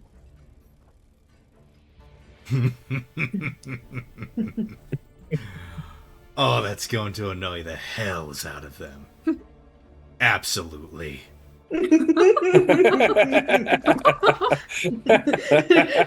Just Cosmo under her breath. I definitely would love to live here. And we don't. Do we have it with us right now, or did we give it up to It's someone? still in the taxidermy. Yeah, it'll take time.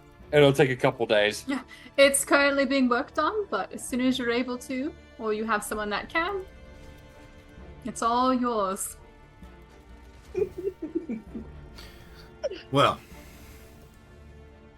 whenever you're ready to go, Wrath has set up a faster way for you to get to the bottom. If you're heading north, she can send you directly to Gate with a spell. But beyond that, you'll be alone. As always. Thank you. I'll see you in Sanctuary, and watch yourself with the Red Brood. They're unique, to say the least. They were really nice to us. I'm excited to go meet them. We don't get along too well because we like to carve up and use our kills, and they like to raise them. Mm-hmm. Everyone's like, Yeah, I was we've gonna met them flutter at before. that. I really like them, and I think what they're doing can be for good, but I want to learn more. I think it's okay for me to be friends with all of you. Yes, well, Oh, little Wayne.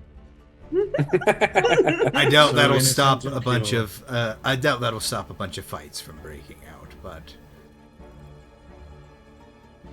we'll see what happens when we're side by side on the battlefield. Because your powers of persuasion are more than adequate.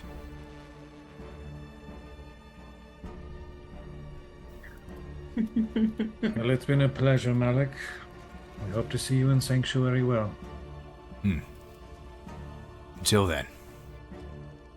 And he'll walk past you into the workshop, and you just hear him, Igneal! Oh, yes, you owe me 2,000 gold. Guys, let us leave. Hurry. Run away. I also need I also need a lot more weapons. Shall I put it on the tab then? Yes. And with that, we are going to end for tonight. Awesome. Yeah. Thank you all to everybody who tuned in for this episode, lurking or participating chat or otherwise. Always good to have each and every one of you. Every little bit helps. Before we head out, just a quick shout out to Tabletop Audio for allowing us to use their absolutely incredible background ambiance and music. It just heightens the game so much just having that going. So go ahead and support them on Patreon as well as us if you are so inclined. You get a bunch of cool benefits. Like permanent discount on stuff, exclusive merch. We're still working. We've almost got our printer up and running. So No, it's up and running. Oh, that's right. Yeah, you got it today. Oh. It's that's right. So yeah, we got our printer fixed and stuff, and we are going to hopefully be making a bunch more stuff so that problem that we had doesn't happen. And yeah, we're just going to continue experimenting. We've got some big projects in the works, and then Andrew and I were also talking about maybe experimenting with different kinds of content a little bit, maybe doing some random like skits or something. I don't know. We'll see what we do when we get bored. But yeah, any and all participation we absolutely appreciate. And before we head out, let me just roll that dice.